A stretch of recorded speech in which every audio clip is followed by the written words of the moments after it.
Swamiji's sayings.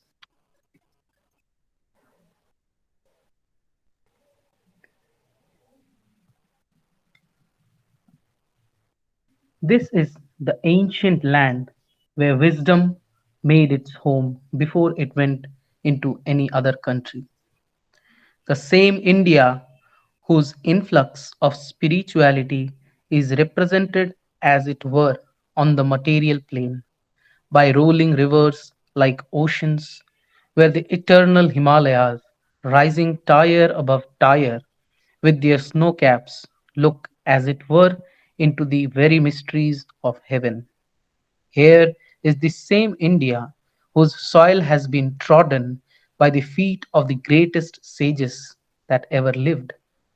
Here first sprang up inquiries into the nature of man and into the internal world.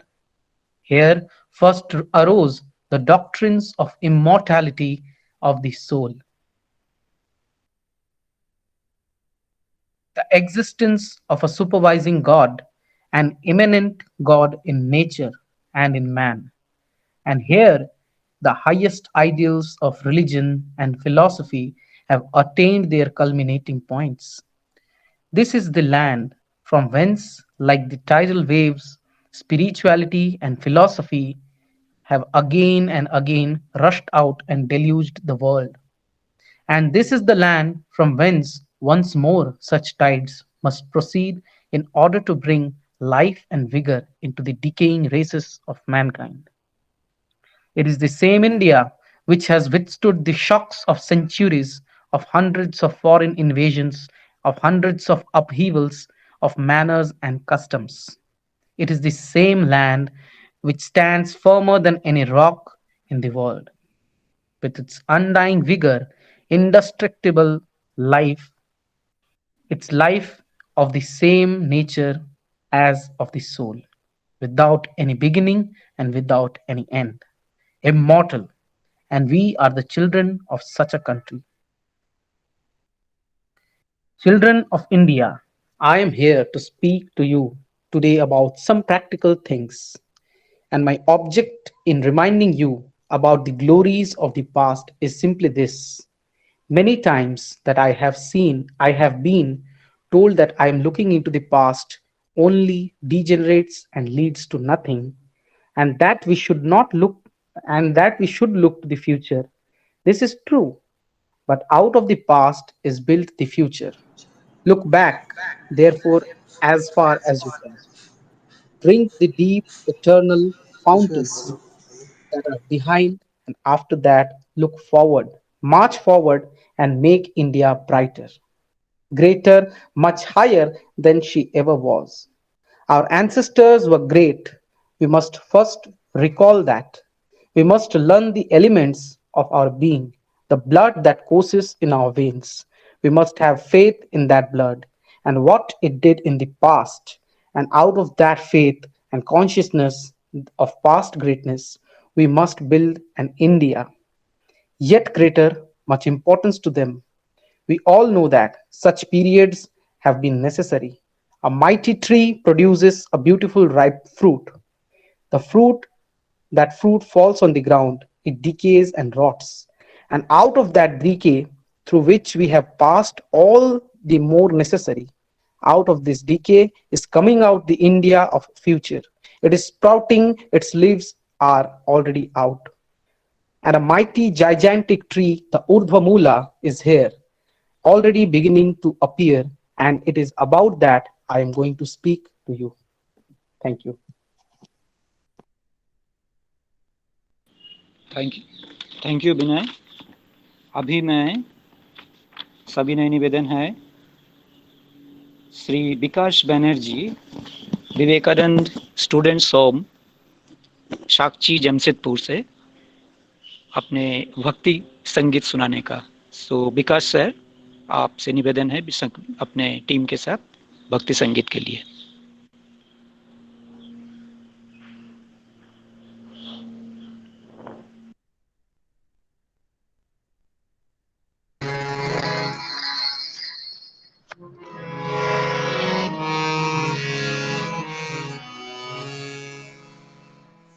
जिसे हमने लगाया, जो कुछ है सो तुम ही है, जिसे हमने लगाया, जो कुछ है सो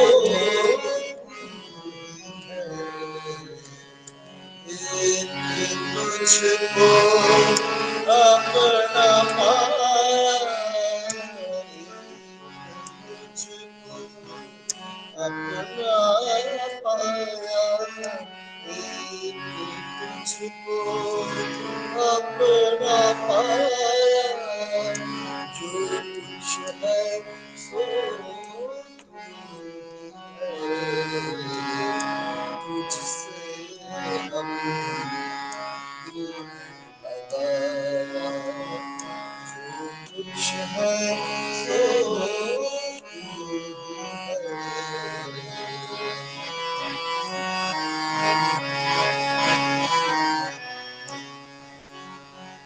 सबका मकान दिल का मंदिर तू, सबका मकान दिल का मंदिर कौन सा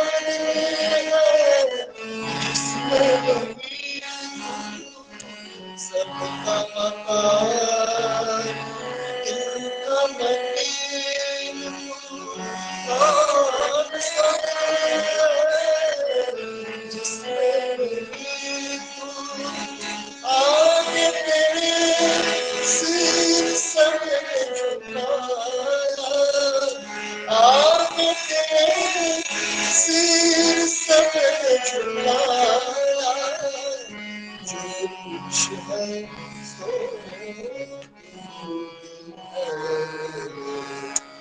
तुझसे हम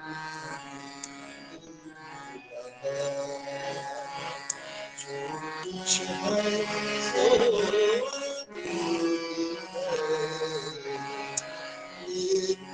तुझको अपना पाया, तुझको अपना पाया, जो कुछ है सो तुझसे हम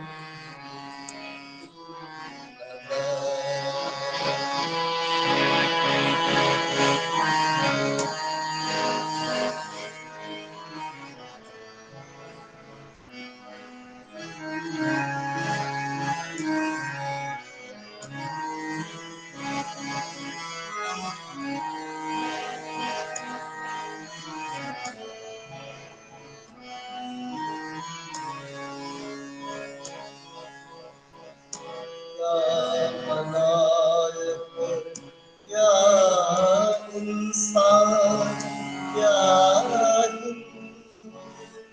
क्या सलमान क्या मलाइक क्या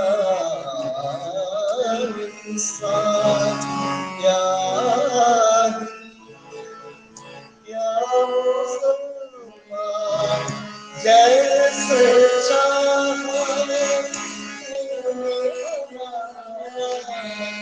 जैसे चाहे जो कुछ है सो आगा में क्या देना क्या आगा में क्या और देवर में क्या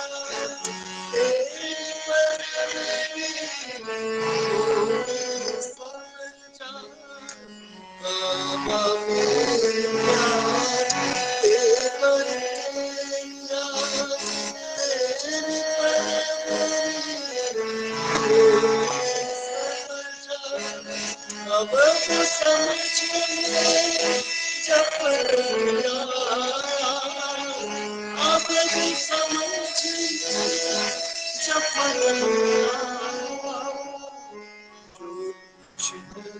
सो दूर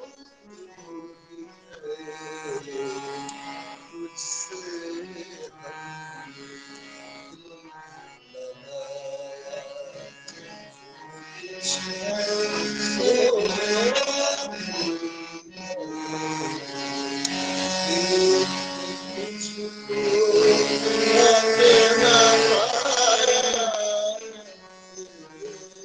तुझसे हम दिल लगाया कुछ है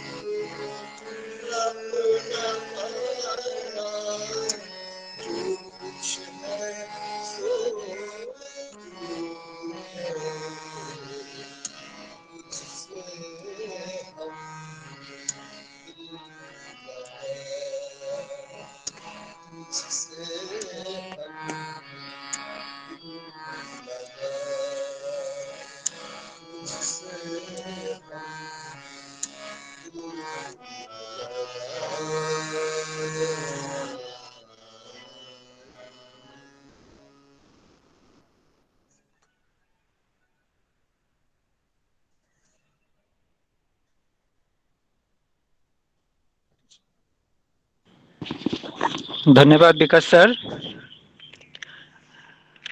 अब मैं आमंत्रित करना जाने जा रहा हूँ मोनोपोली ऑफ एजुकेशन, इस टॉपिक पर अपना विचार व्यक्त करने जा रहे हैं हमारे माननीय headmaster people's academy high school Jamshedpur के श्री चंद्रदीप पांडे जी। माननीय सर प्लीज।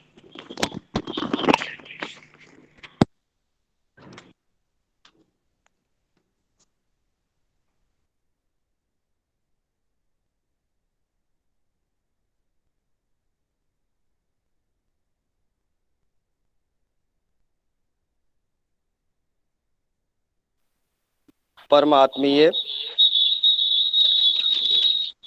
भगनी एवं भ्रातृगण, सर्वप्रथम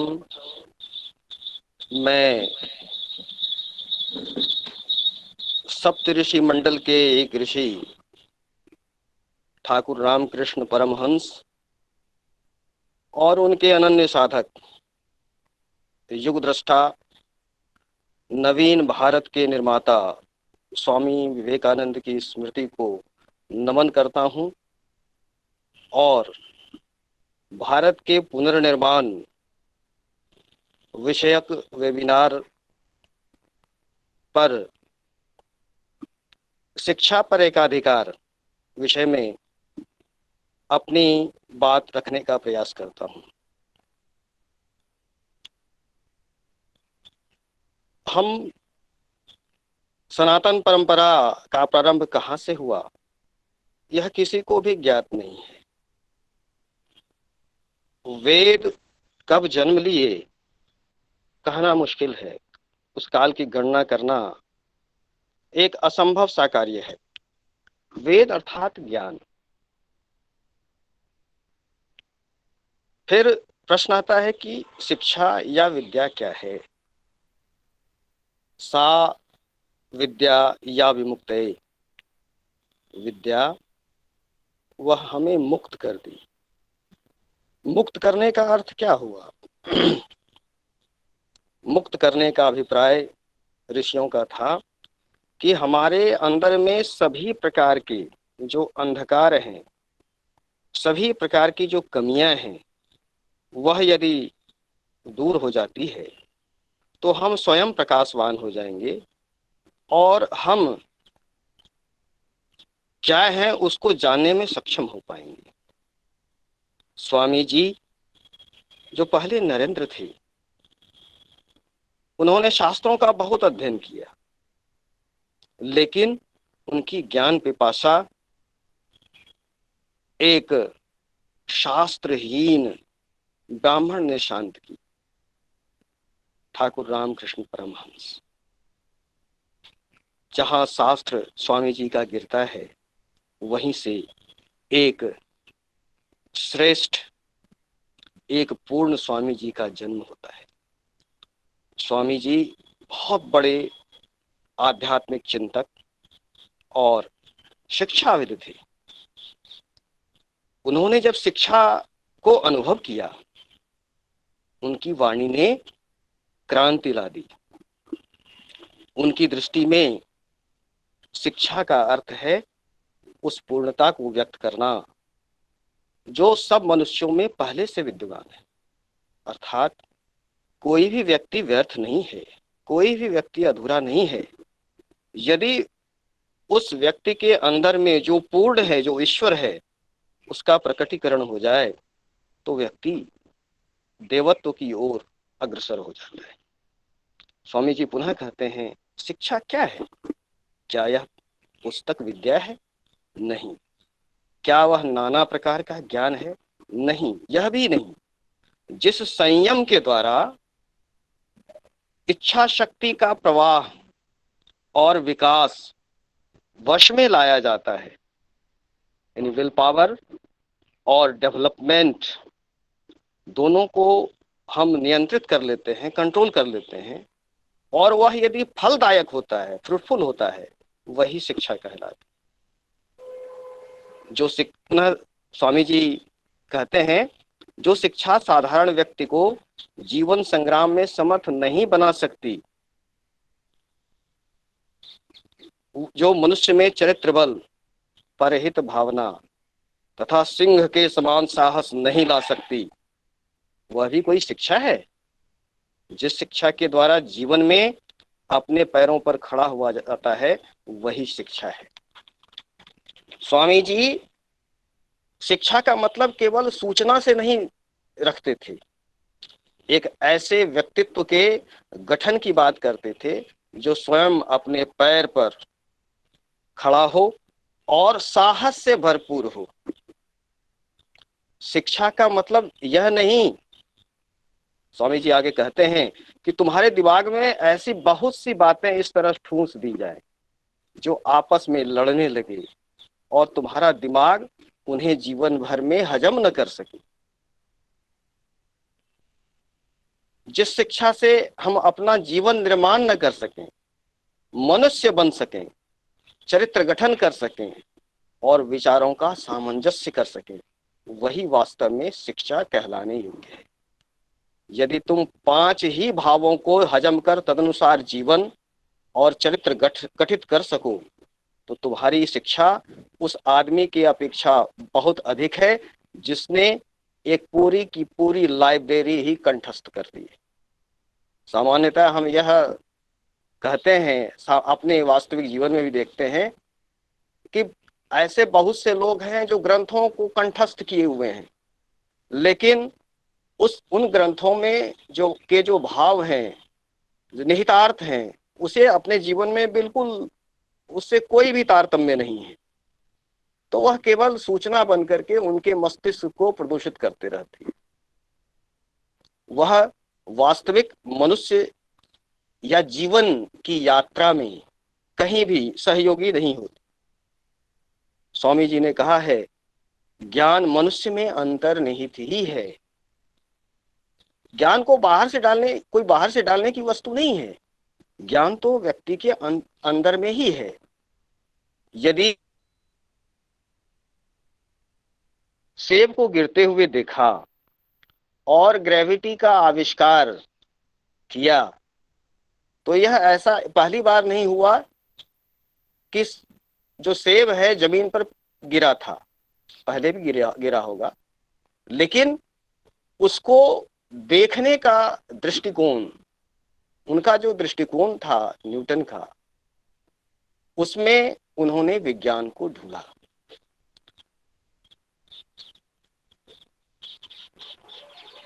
संसार ने जो कुछ ज्ञान लाभ किया है वह मन से ही निकला है। विश्व का असीम पुस्तकालय तुम्हारे मन में ही विद्यमान है। बाह्य जगत तो तुम्हें अपने मन को अध्ययन में लगाने के लिए उद्दीपक तथा सहायक मात्र है। प्रत्येक समय तुम्हारे अध्ययन का विषय तुम्हारा मन ही है। स्वामी जी ने कितनी अच्छी बात कही है कि सारा पुस्तकालय हमारे अंदर में ही है, और बाहर से जो भी स्टिमुलेंट के रूप में हम लोग लेते हैं, शिक्षक हमें पढ़ाते हैं, हमें ज्ञान देते हैं, या कोई और सहायता करता है, पुस्तक भी सहायता करती है, तो मात्र वह स्टिमुलेंट के रूप में आपको असिस्ट मात्र करती है। आपके अंदर की राख यदि समाप्त हो जाए, हट जाए, तो आप प्रकाशवान हो सकते हैं। स्वामी जी ने शिक्षा पर इतना सुंदर विचार दिया है, हम सभी यदि उसका आत्मसात करें तो लगता है कि जीवन बहुत जल्दी से परिवर्तित हो सकता है। शिक्षा क्या है? वह है जिसने निरंतर इच्छा शक्ति को बलपूर्वक पीढ़ी दर पीढ़ी रोककर प्रायः नष्ट कर दिया है, जिसके प्रभाव से नए विचारों की बात ही जाने दीजिए, पुराने विचार भी एक एक करके लोप होते चले जा रहे हैं। क्या वह शिक्षा है जो मनुष्य को धीरे धीरे यंत्र बना रही है, जो स्वयं चालित यंत्र के समान सुकर्म करता है? कुछ शास्त्र की बातों को दोहराते दोहराते हम केवल एक यंत्र भांति हो गए और कहते हैं कि भाई ये अच्छा काम है, ये खराब काम है। स्वामी जी कहते हैं उसकी अपेक्षा अपनी स्वतंत्र इच्छा शक्ति और बुद्धि के बल पर अनुचित कर्म करने वाला मेरे विचार से धन्य है। वह ज्यादा ये स्वतंत्र निर्णय लेने की क्षमता, स्वतंत्र सोचने की क्षमता जिसमें विकसित हो जाती है, और यदि कदाचित उससे कोई अनुचित कर्म भी हो जाता है तो वह उन सुकर्म कर्मों से ज्यादा श्रेष्ठ है। आज हमें आवश्यकता है वेदांत युक्त पाश्चात्य विज्ञान की, ब्रह्मचर्य के आदर्श और श्रद्धा तथा आत्मविश्वास की। वेदांत का सिद्धांत है कि मनुष्य के अंतर में एक अबोध शिशु में भी ज्ञान का समस्त निहित भंडार है, केवल उसके जागृत होने की आवश्यकता है, और यही आचार्य का काम है। पर इस सब का मूल है धर्म, वही मुख्य है। धर्म तो भात के समान है, शेष वस्तुएं तरकारी और चटनी जैसी हैं। ये विचार स्वामी जी ने हर व्यक्ति जिससे जीता है, जिस परिस्थितियों से गुजरता है, उसको उसके माध्यम से समझाने का प्रयास किया है। सुबह में विनय जी ने बहुत ही अच्छा हमारे गौरवपूर्ण इतिहास का विवेचन किया है। यदि हम देखेंगे कि वैदिक काल में भारत सोने की चिड़िया थी, ज्ञान विज्ञान अर्थशास्त्र में, सैन्य शक्ति में, किसी जीवन का कोई ऐसा क्षेत्र नहीं था जिसमें भारत श्रेष्ठ नहीं था। धीरे धीरे उसमें गिरावट आई। गिरावट इसलिए आई कि धर्म की हानि हुई। धर्म अर्थात जो मौलिक चिंतन था हमारा, वह लोभ के कारण भटक गया। हम अपने रास्ते से भटक गए। हम संकीर्णताओं को, हमारे अंदर में संकीर्णता ने जन्म ले लिया, और जिस संकीर्णता के कारण हम एक दूसरे को से घृणा करने लगे। मनुष्य मनुष्य से घृणा करने लगा। समाज जाति बंधनों में जकड़ गया। छुआछूत, नारी के प्रति विद्वेष, नारी के प्रति गलत भाव, और नारी को दोयम दर्जे का नागरिक समझना, इसने हमारे भारत का बहुत ही बुरा किया है, बहुत ही नाश किया है। स्वामी जी कहते हैं भारत के सत्यानाश का मुख्य कारण यही है कि देश की संपूर्ण विद्या, बुद्धि, राजशासन और दंभ के बल से मुट्ठी भर लोगों के एकाधिकार में रखी गई। पूर्व तथा पश्चिम में सारा अंतर यही है कि उनमें राष्ट्रीयता की भावना है, हम लोगों में नहीं है। अर्थात वहां सभ्यता तथा शिक्षा का प्रसार व्यापक है, आम जनता में व्याप्त है। भारत और अमेरिका में उच्च वर्ग के लोग समान हैं, परंतु दोनों देशों के निम्न वर्गों में जमीन आसमान का भेद है। अंग्रेजों के लिए भारत को जीतना इतना आसान क्यों सिद्ध हुआ? इसलिए कि वे एक राष्ट्र नहीं है, एक राष्ट्र हैं, हम नहीं। जब हमारा कोई महापुरुष गुजर जाता है तो अगले महापुरुष के लिए हमें सैकड़ों वर्ष बैठे रहना पड़ता है, और ये अमेरिकी लोग उनका सर्जन उसी अनुपात में कर सकते हैं जिस अनुपात में उनकी मृत्यु होती है। यहाँ महापुरुषों का अभाव है। ऐसा क्यों? क्योंकि महापुरुषों के चुनाव के लिए उनके पास बहुत बड़ा क्षेत्र है, जबकि हमारे पास बहुत ही छोटा है। 3, 4 या 6 करोड़ लोगों के राष्ट्रों की अपेक्षा अभी अभी अब यदि आप आज वर्तमान में देखें कि 135 करोड़ लोगों के राष्ट्र के पास अपने महापुरुषों के चुनाव के लिए क्षेत्र सबसे छोटा हो जाता है। स्वामी जी ने इतना अच्छा विचार प्रस्तुत किया जिसके कारण से एक क्रांति जन्म ली, और मैं आशा करता हूं कि आने वाले समय में नए भारत का निर्माण होगा। और अंत में मैं एक स्वामी जी ने अपने जीवन काल में जो कहा उसको मैं कहता हूं, आगामी 50 वर्षों तक हमारे मन से अन्य सभी व्यर्थ के देवी देवता लुप्त हो जाएं। हमें राष्ट्रीय चरित्र गढ़ना है। हमारा राष्ट्र, हमारा यही एकमात्र ईश्वर है। सर्वत्र उसके कान हैं, वह सब कुछ आवृत किए हुए हैं और बाकी सभी देवता सो रहे हैं। जब उस देवता को जिसे हम अपने चारों ओर देख पाते हैं, उस विराट की पूजा नहीं कर पाते, तो फिर हम अन्य व्यर्थ के देवताओं के पीछे क्यों पड़े हैं? हमारे चारों तरफ जो लोग हैं, सर्वप्रथम उन विराट की पूजा करो। मानव और पशु सभी हमारे देवता हैं, और सबसे पहले हमें जिन देवताओं की पूजा करनी है वो भी हमारे अपने देशवासी हैं। आत्मवत सर्वभूतेषु यह पश्यति स पंडितः। मैं इन्हीं शास्त्रोक्त वचन के साथ अपनी वाणी को विराम कर देते हुए आप सभी में स्थित आत्माओं को नमन करते हुए अपनी वाणी को विराम देता हूँ। धन्यवाद।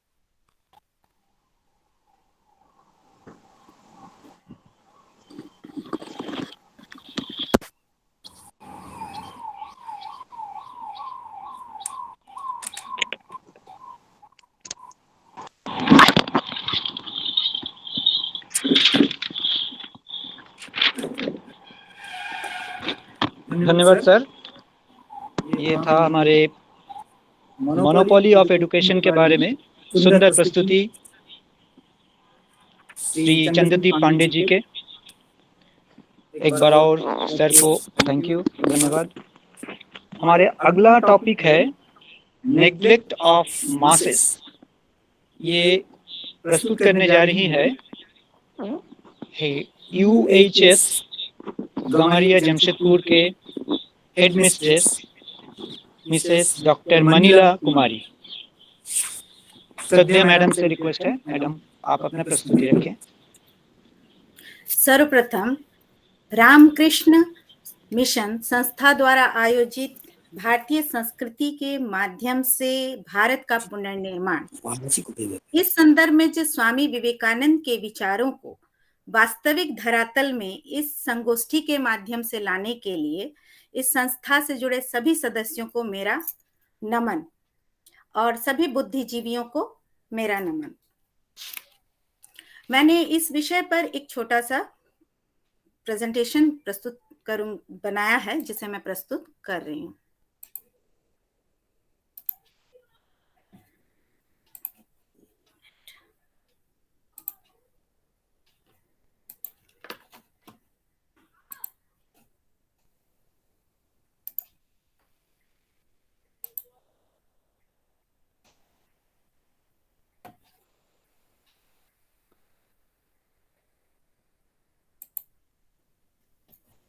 भारत के पुनर्निर्माण के संबंध में स्वामी विवेकानंद के विचार।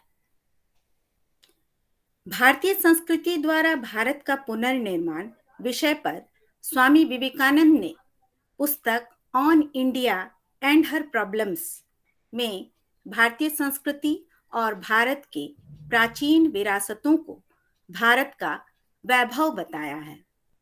पुस्तक में स्वामी विवेकानंद ने भारत के अतीत का वर्णन करते हुए भारत की वर्तमान समस्या और उसके समाधान पर विस्तृत चर्चा की है।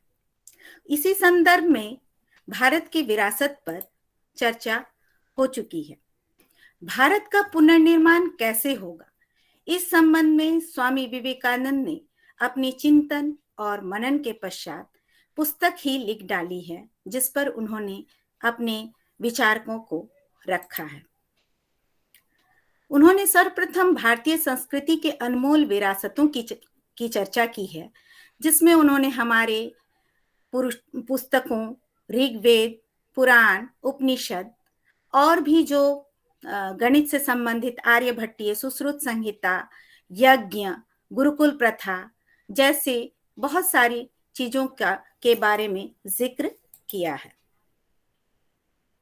भारत के पुनर्निर्माण की प्रमुख समस्याएं स्वामी विवेकानंद के अनुसार निम्नलिखित हैं। सर्वप्रथम उन्होंने बताया कि हम अपनी प्राचीन संपन्नता को स्वीकार नहीं कर पा रहे हैं, जिसके कारण हमें आत्म गौरव की भावना का अभाव हो रहा है और हम कहीं ना कहीं हम अपने आप को ही तुच्छ समझने लग जा रहे हैं। हमारा दृष्टिकोण दिन ब दिन संकुचित होता जा रहा है। हम एक छोटे से दायरे में रहकर ही सोचना चाहते हैं, हम उस दायरे से निकलना ही नहीं चाहते। यह भी बहुत बड़ी समस्या है। धर्म का संरक्षण, धर्म का हम अत्यधिक संरक्षित रखना चाहते हैं। हम धर्म के अनुसार काम नहीं करना चाहते हैं, धर्म का व्यापक प्रचार प्रसार नहीं करना चाहते हैं। ये भी एक समस्या है जिससे हमें भारत के पुनर्निर्माण में बाधाएं पहुंच रही हैं। शिक्षा पर एकाधिकार, जिस पर व्यापक चर्चा अभी सर ने कर दिया। महिलाओं की उपेक्षा की जाती है। मध्यकाल से बहुत अधिक महिलाओं की उपेक्षा की जा रही है।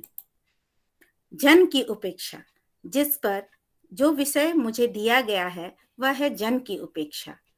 जन की उपेक्षा के बहुत सारे परिणाम हमें भुगतने पड़ रहे हैं। जन के अंतर्गत आते कौन हैं? जन के अंतर्गत वे लोग हैं जो खेती करते हैं, वे लोग हैं जो मजदूरी करते हैं, वे लोग हैं जो हमारे लिए घर बनाते हैं, वैसे लोग हैं जो हमारे लिए कपड़े सिलते हैं, वैसे लोग जो हमारे लिए हमारे घरों की हर जरूरतों को पूरा करते हैं, साफ सफाई का काम करते हैं, वे सब जन के अंतर्गत आते हैं।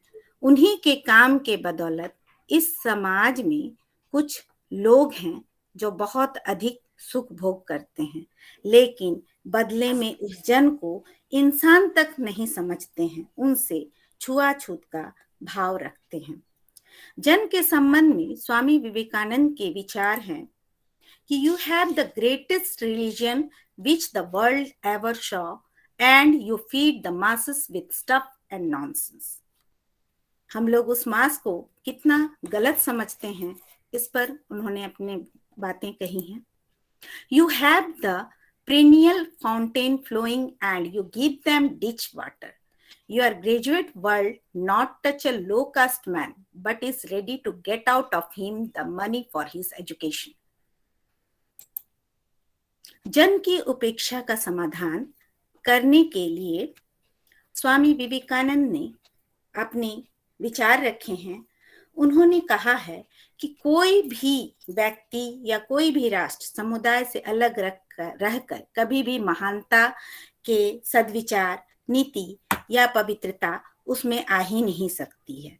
यदि हम व्यापक नहीं सोचेंगे तो हमारे विचार कभी भी सद्विचार नहीं हो सकते हैं और हमारे अंदर पवित्रता नहीं आ सकती है। और हम जब तक अपने अंदर सद्विचार नहीं लाएंगे तब तक किसी भी राष्ट्र का पुनर्निर्माण कर पाना संभव नहीं हो सकता। विस्तार ही जीवन और संकुचन ही मौत है। इस सिद्धांत को हमें अपनाना होगा। स्वामी विवेकानंद ने कहा है कि हम संकुचित जीवन यापन करते हैं, हम कुएं की मेढक की तरह सोचते हैं, जो हमारे संकुचन का कारण है, संकुचन के कारण है। और हम यात्रा नहीं करते हैं, हम दूसरों के बारे में जानना नहीं चाहते हैं और अपने बारे में बताना नहीं चाहते हैं, जिसके कारण हम धीरे धीरे संकुचित होते चले जा रहे हैं। किसी भी धर्म की महानता तभी होती है जब उसकी पहुंच अधिक से अधिक लोगों तक होती है। यदि हम अपने धर्म को बहुत अधिक संरक्षित कर देंगे, उसे बांटेंगे नहीं बांटने से कोई भी चीज बढ़ता है, व्यापक होने से ही, उसका प्रचार प्रसार होने से ही वह जीवित रह सकता है।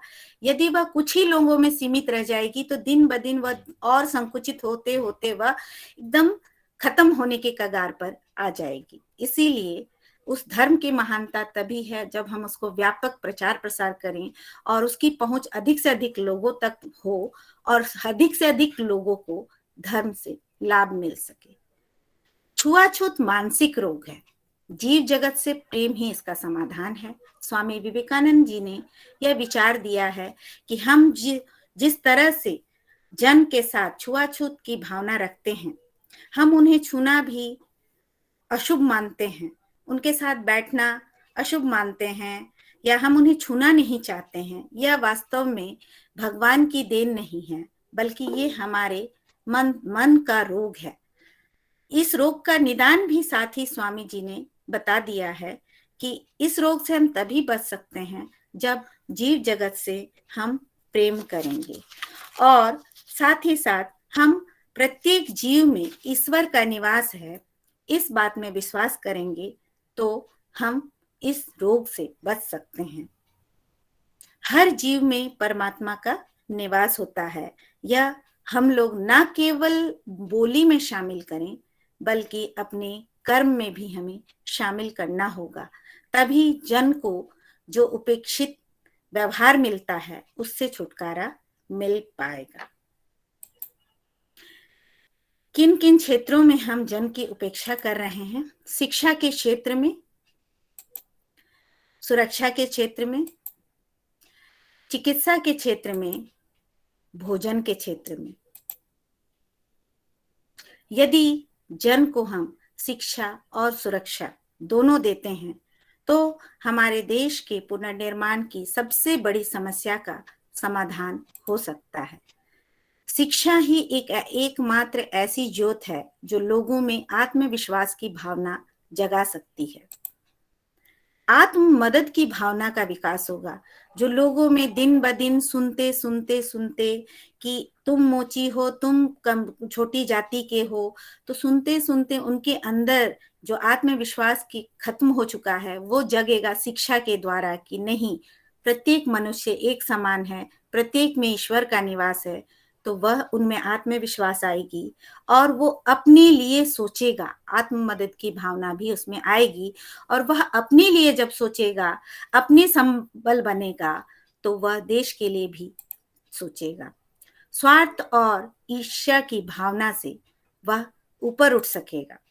संस्थागत क्षमता का विकास होगा। जब कोई कार्य साथ मिलकर समूह में किया जाता है तो उसमें लोगों की एकजुटता का होना बहुत ही आवश्यक है। तो इस तरह से अगर सब एकजुट होकर एक साथ मिलकर अपने ताकत को दिखाएंगे तो संस्था के द्वारा जो भी कार्य किया जाएगा वो अधिक से अधिक सफल होगा। व्यावसायिक एकता की भावना का भी विकास होगा। सुरक्षा मिलने से जीवन शैली में सुधार होगा, उनका जीवन बहुत ही आसान हो जाएगा और उन्हें लगेगा कि मैं भी देश के लिए कुछ कर सकता हूँ, देश के बारे में वो सोच सकेंगे। उनके कार्य करने की क्षमता में भी सुधार होगा। सुरक्षा मिलने से वो निश्चिंत होकर उन्हें लगेगा कि हम सुरक्षित हैं, तो वो कार्य और अपनी कुशलता के साथ करेंगे, अधिक से अधिक कुशलता के साथ करेंगे। देश के विकास की संभावनाएं बढ़ जाएंगी यदि जन हर तरफ से शिक्षित, आत्मनिर्भर, आत्ममदद को तैयार और व्यावसायिक एकता की भावना को लेकर रहेगा, तो वह देश के विकास के लिए जरूर और जरूर सोचेगा। उसकी शारीरिक और मानसिक क्षमता का विकास होगा। किसी भी एक व्यक्ति के शारीरिक और मानसिक क्षमता के विकास से कुछ नहीं होगा, बल्कि भारत करोड़ों का देश है। इसमें करोड़ों लोग अगर शारीरिक और मानसिक क्षमता से युक्त होंगे तो देश के विकास को कोई नहीं रोक सकता। अच्छे भोजन और चिकित्सा की व्यवस्था से लोगों का स्वास्थ्य अच्छा रहेगा, कार्यशैली में सुधार आएगा। देश का बैकबोन आम जनता ही है। देश का बैकबोन मजबूत होगा देश का भविष्य इससे उज्जवल होगा और लोगों के ध्यान केंद्रित करने की क्षमता का विकास होगा। लोग यदि स्वस्थ रहेंगे तो ही वो देश के बारे में सोचेंगे, तो ही देश का पुनर्निर्माण संभव होगा। इस पर एक छोटा सा उदाहरण हम दे सकते हैं कि यदि किसी देश में करोड़ों की आबादी है, 4 और 5 लोग ही उसमें अच्छा भोजन, अच्छी सुरक्षा, अच्छी चिकित्सा मिलती है, तो उससे देश का पुनर्निर्माण कदापि संभव नहीं है, क्योंकि देश में उन करोड़ों लोगों का भी स्वस्थ होना, अच्छा भोजन मिलना, अच्छी चिकित्सा मिलना बहुत ही जरूरी है। यदि वे सशक्त और मजबूत नहीं होंगे तो उन 5 लोगों के सशक्त और मजबूत होने से देश का पुनर्निर्माण कदापि संभव नहीं है। ये जन ही है जो देश को मजबूती प्रदान करती है, देश को एक सही स्वरूप देती है, एक मजबूत ढांचा देती है। तो इसलिए इस जन का विकास होना बहुत ही जरूरी है। स्वामी विवेकानंद ने एक विचार दिया है, the progress is slow but sure, यानी कि हो सकता है कि यह जो गति है जन को विकास करने की वो धीमा हो, लेकिन यदि हम सच्चे मन से प्रयास करेंगे तो यह एक दिन जरूर ही होगा। इतना ही कह के मैं अपनी वाणी को विराम देती हूँ। धन्यवाद।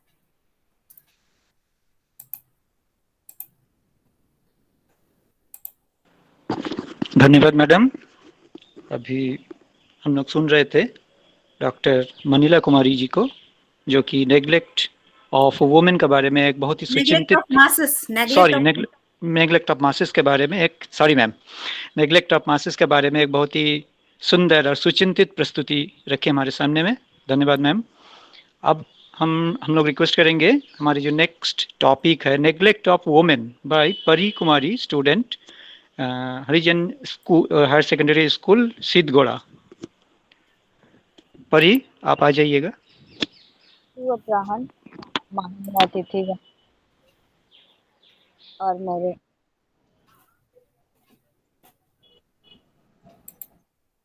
मैं आप सभी के सामने नारी की उपेक्षा विषय पर अपना विचार प्रकट करना चाहती हूँ। नारी यस्तु यत्र पूज्यन्ते रमते तत्र देवता, अर्थात जहाँ नारी का सम्मान है वहीं भगवान निवास करते हैं। नारी केवल मात्र शरीर नहीं है, नारी एक विचार है। नारी कला, करुणा, दया, कल्पना अथवा सृष्टि संरचना, समाधान, संस्कृति, समन्वय की प्रतिमूर्ति है। 50% जनसंख्या का प्रतिनिधित्व नारी द्वारा ही किया जाता है। वैदिक काल में नारी का आधिपत्य था, नारी को शक्ति का रूप माना जाता था। भारत जैसे देश में मैत्री, गार्गी, जाबला, विद्योत्तमा, उभय भारती जैसी नारियां ऋषियों के साथ समाज निर्माण में, चरित्र निर्माण में समान भूमिका निभा रही थी। ऋषियों को कदम से कदम दैनिक जीवन के कार्यों में परापरा की विद्या, परांगत ऋषियों का मार्गदर्शन कर रही थी। समय के साथ युग बदला। मध्यकाल में स्त्रियों को शरीर समझा जाने लगा, यहाँ तक कि स्त्रियों को नर्क का द्वार कहा गया। धर्मानुसार हम देखते हैं कि इस्लाम धर्म में पुरुष एक से ज्यादा शादियां करता है और नारी को भोग की वस्तु समझता है। लोगों की विचारधारा इतनी अहितपूर्ण, अनुचित है कि नारी रूपी सौंदर्य को गालियों से संबोधित करते हैं, अर्थात अशब्द गलत शब्दों का प्रयोग करते हैं। घर की माता बहनों को अपमानित करते हैं।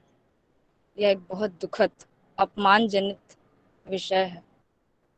भारत जैसे देश में नारियों की उपेक्षाएं होती है। वह पुरुष ही है जो जन्म नारी जो है वह पुरुष को जन्म देती है, अर्थात नारी द्वारा जन्म उपरांत पुरुष नारी को अबला कहता है। नारी का अर्थ जगत निर्माण, अर्थात नारी ही जगत जननी है। माना पुरुष बलशाली है मगर जीती हमेशा नारी ही है। सांवरिया के 56 भोग पर एक तुलसी ही भारी है। नारी की उपेक्षा शब्द से हमारे मन पर कितना गहरा प्रभाव पड़ता है। नारी शक्ति को आज वर्तमान में लोगों की विचारधाराएं बेबस, लाचार, दुखिया के रूप में देखा जाने लगा है। सतयुग से हम देखते आ रहे हैं स्त्रियों को कदम कदम पर कितना सहना पड़ा, साथ ही साथ असहनीय कठिनाइयों से गुजरना पड़ा। इसका सबसे उत्तम उदाहरण श्री मर्यादा पुरुषोत्तम राम की अर्धांगिनी माता सीता, जो कि राजपुत्री थी। विवाह उपरांत उन्हें कितना कठिन दौर से गुजरना पड़ा। नारी रूप में जन्म लेने का उत्पीड़न माँ सीता को भी उठाना पड़ा, जो कि जगत जननी है। लंका में रहकर माता सीता ने अशोक वाटिका में एक वृक्ष के नीचे बैठकर अपने परमेश्वर की प्रतीक्षा की। श्री राम जी के अलावा माता सीता ने किसी अन्य पुरुष को आंखें उठाकर नहीं देखा। इतनी पवित्र नारी की उपेक्षा इस कुसमाज की विचारधाराओं ने किया। आज वर्तमान में भी प्रत्येक स्त्री अपने चरित्र पर उठाए गए सवाल पर अग्नि परीक्षाएं दे रही है। चाहे पुरुष श्री राम जैसा हो या ना हो, परंतु उसे पत्नी सीता जैसी ही चाहिए। नारी के अवगुणों को गिनवाने वाले ये पुरुष अपने भीतर के अवगुणों को पहचाने और स्वयं में बदलाव लाए, तभी समाज में बदलाव होगा।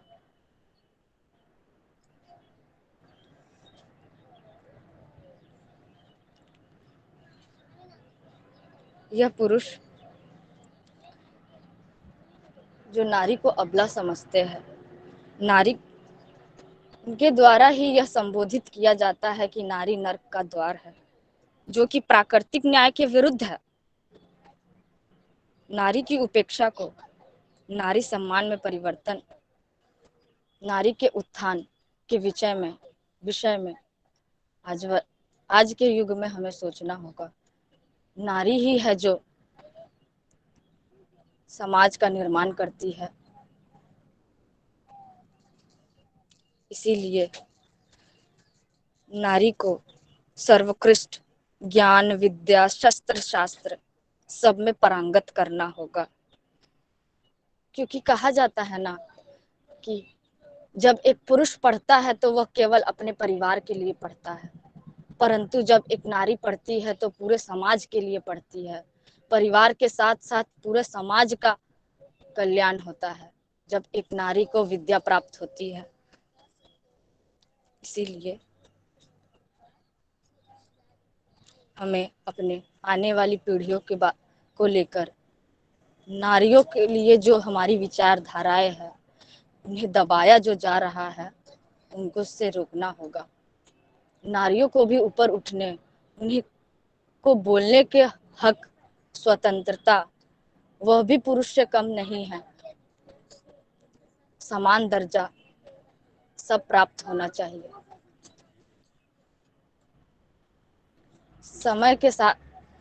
समय में बहुत परिवर्तन आया है। आज यह कलयुग का दौर है। सब कुछ टेक्नोलॉजी से होता है। हम चलचित्रों में भी देखते हैं कि कैसे कितने सारे विषय जो है वो नारियों के लिए उनके साथ बहुत बुरा व्यवहार होता है, हमने देखा है। स्वयं मैं एक नारी हूँ। कहते हैं, मैंने कहीं सुना था, मेरे परिवार में ही मैंने सुना, मैंने सुना है, ये सत्य है। कहते हैं कि जब नारी का जन्म होता है तो पिता 3 उंगली नीचे धंस जाता है। क्यों ये कहा गया है? मैं यह प्रश्न सभी से पूछना चाहती हूँ। क्यों केवल नारी का जन्म से ही पिता का सिर नीचा होगा? क्यों? यह लिंग भेद की नीति कब तक चलेगी? इसीलिए नारियों को समान दर्जा, यहाँ तक कि नारियों को नजरअंदाज ना करके, उन्हें न दबाकर उन्हें समाज में बढ़ावा दिया जाए, तभी हमारी अगली पीढ़ी का सर्वोत्तम निर्माण होगा। धन्यवाद।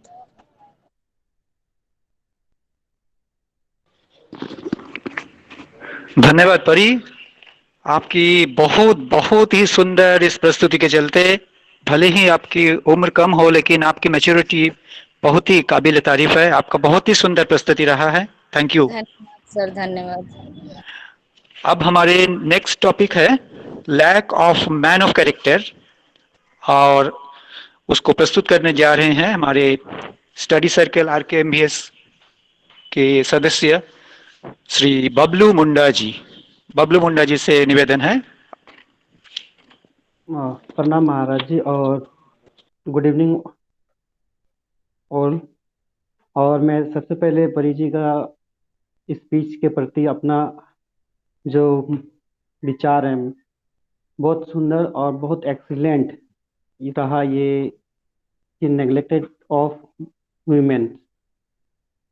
अब तक हमारा जो वेबिनार्स का था कि past glories of India and ignoring the past cultures, cause of India's decline, monopoly of education, neglect of masses, neglect of women, ये सारी चीजें हमने आज के वेबिनार में कवर किया। और हमारा आज का जो सब्जेक्ट है, विषय है, जिसमें हमें बातें कर रहे हैं, rebuild India through Indian culture. हम इंडिया को क्यों क्यों रिबिल्ड करना चाहते हैं, क्यों हम दोबारा बनाना चाहते हैं, ऐसा क्या रीजंस है? क्या इंडिया सच में गिर गया है या उसका पतन हो चुका है, या वास्तव में इंडिया कुछ और था, उनकी ग्लोरीज कुछ और थी जिसे हम दोबारा पाना चाहते हैं? आज मुझे कहने के लिए बोला गया है कि lake of man of characters. क्या वास्तव में लोगों की जो कैरेक्टर्स है और अभी जो वर्तमान हमारा जो चरित्र है लोगों की, क्या क्या इसमें कमी हुई है, या जो हमारा पहले का जो चरित्र था वो ज्यादा बलवान था? चरित्र क्या है? क्या आज इस विषय पर लोग जागरूक हैं? क्या इस और ध्यान देते हैं? यदि क्या हो जाएगा यदि हम चरित्र पे ध्यान ना दें, इस विषय पे बातचीत ना करें? क्या फर्क पड़ता है यदि इसका जीवन में उपयोग ना हो? और कुछ लाभ है क्या चरित्र निर्माण से? हम कैसे अपना चरित्र का विकास करें, निर्माण करें? इन विषयों को आज हम थोड़ा टच करने की कोशिश करेंगे, जानने की कोशिश करेंगे। वर्तमान समय में व्यक्तिगत जीवन हो या व्यवसायिक जगत हो या कोई प्रोफेशन हो, हर जगह एक चरित्र का जरूरत है। आज अगर हम कॉमर्शियल वे पे देखें तो एक ब्रांड, एक वर्ड आ चुका है।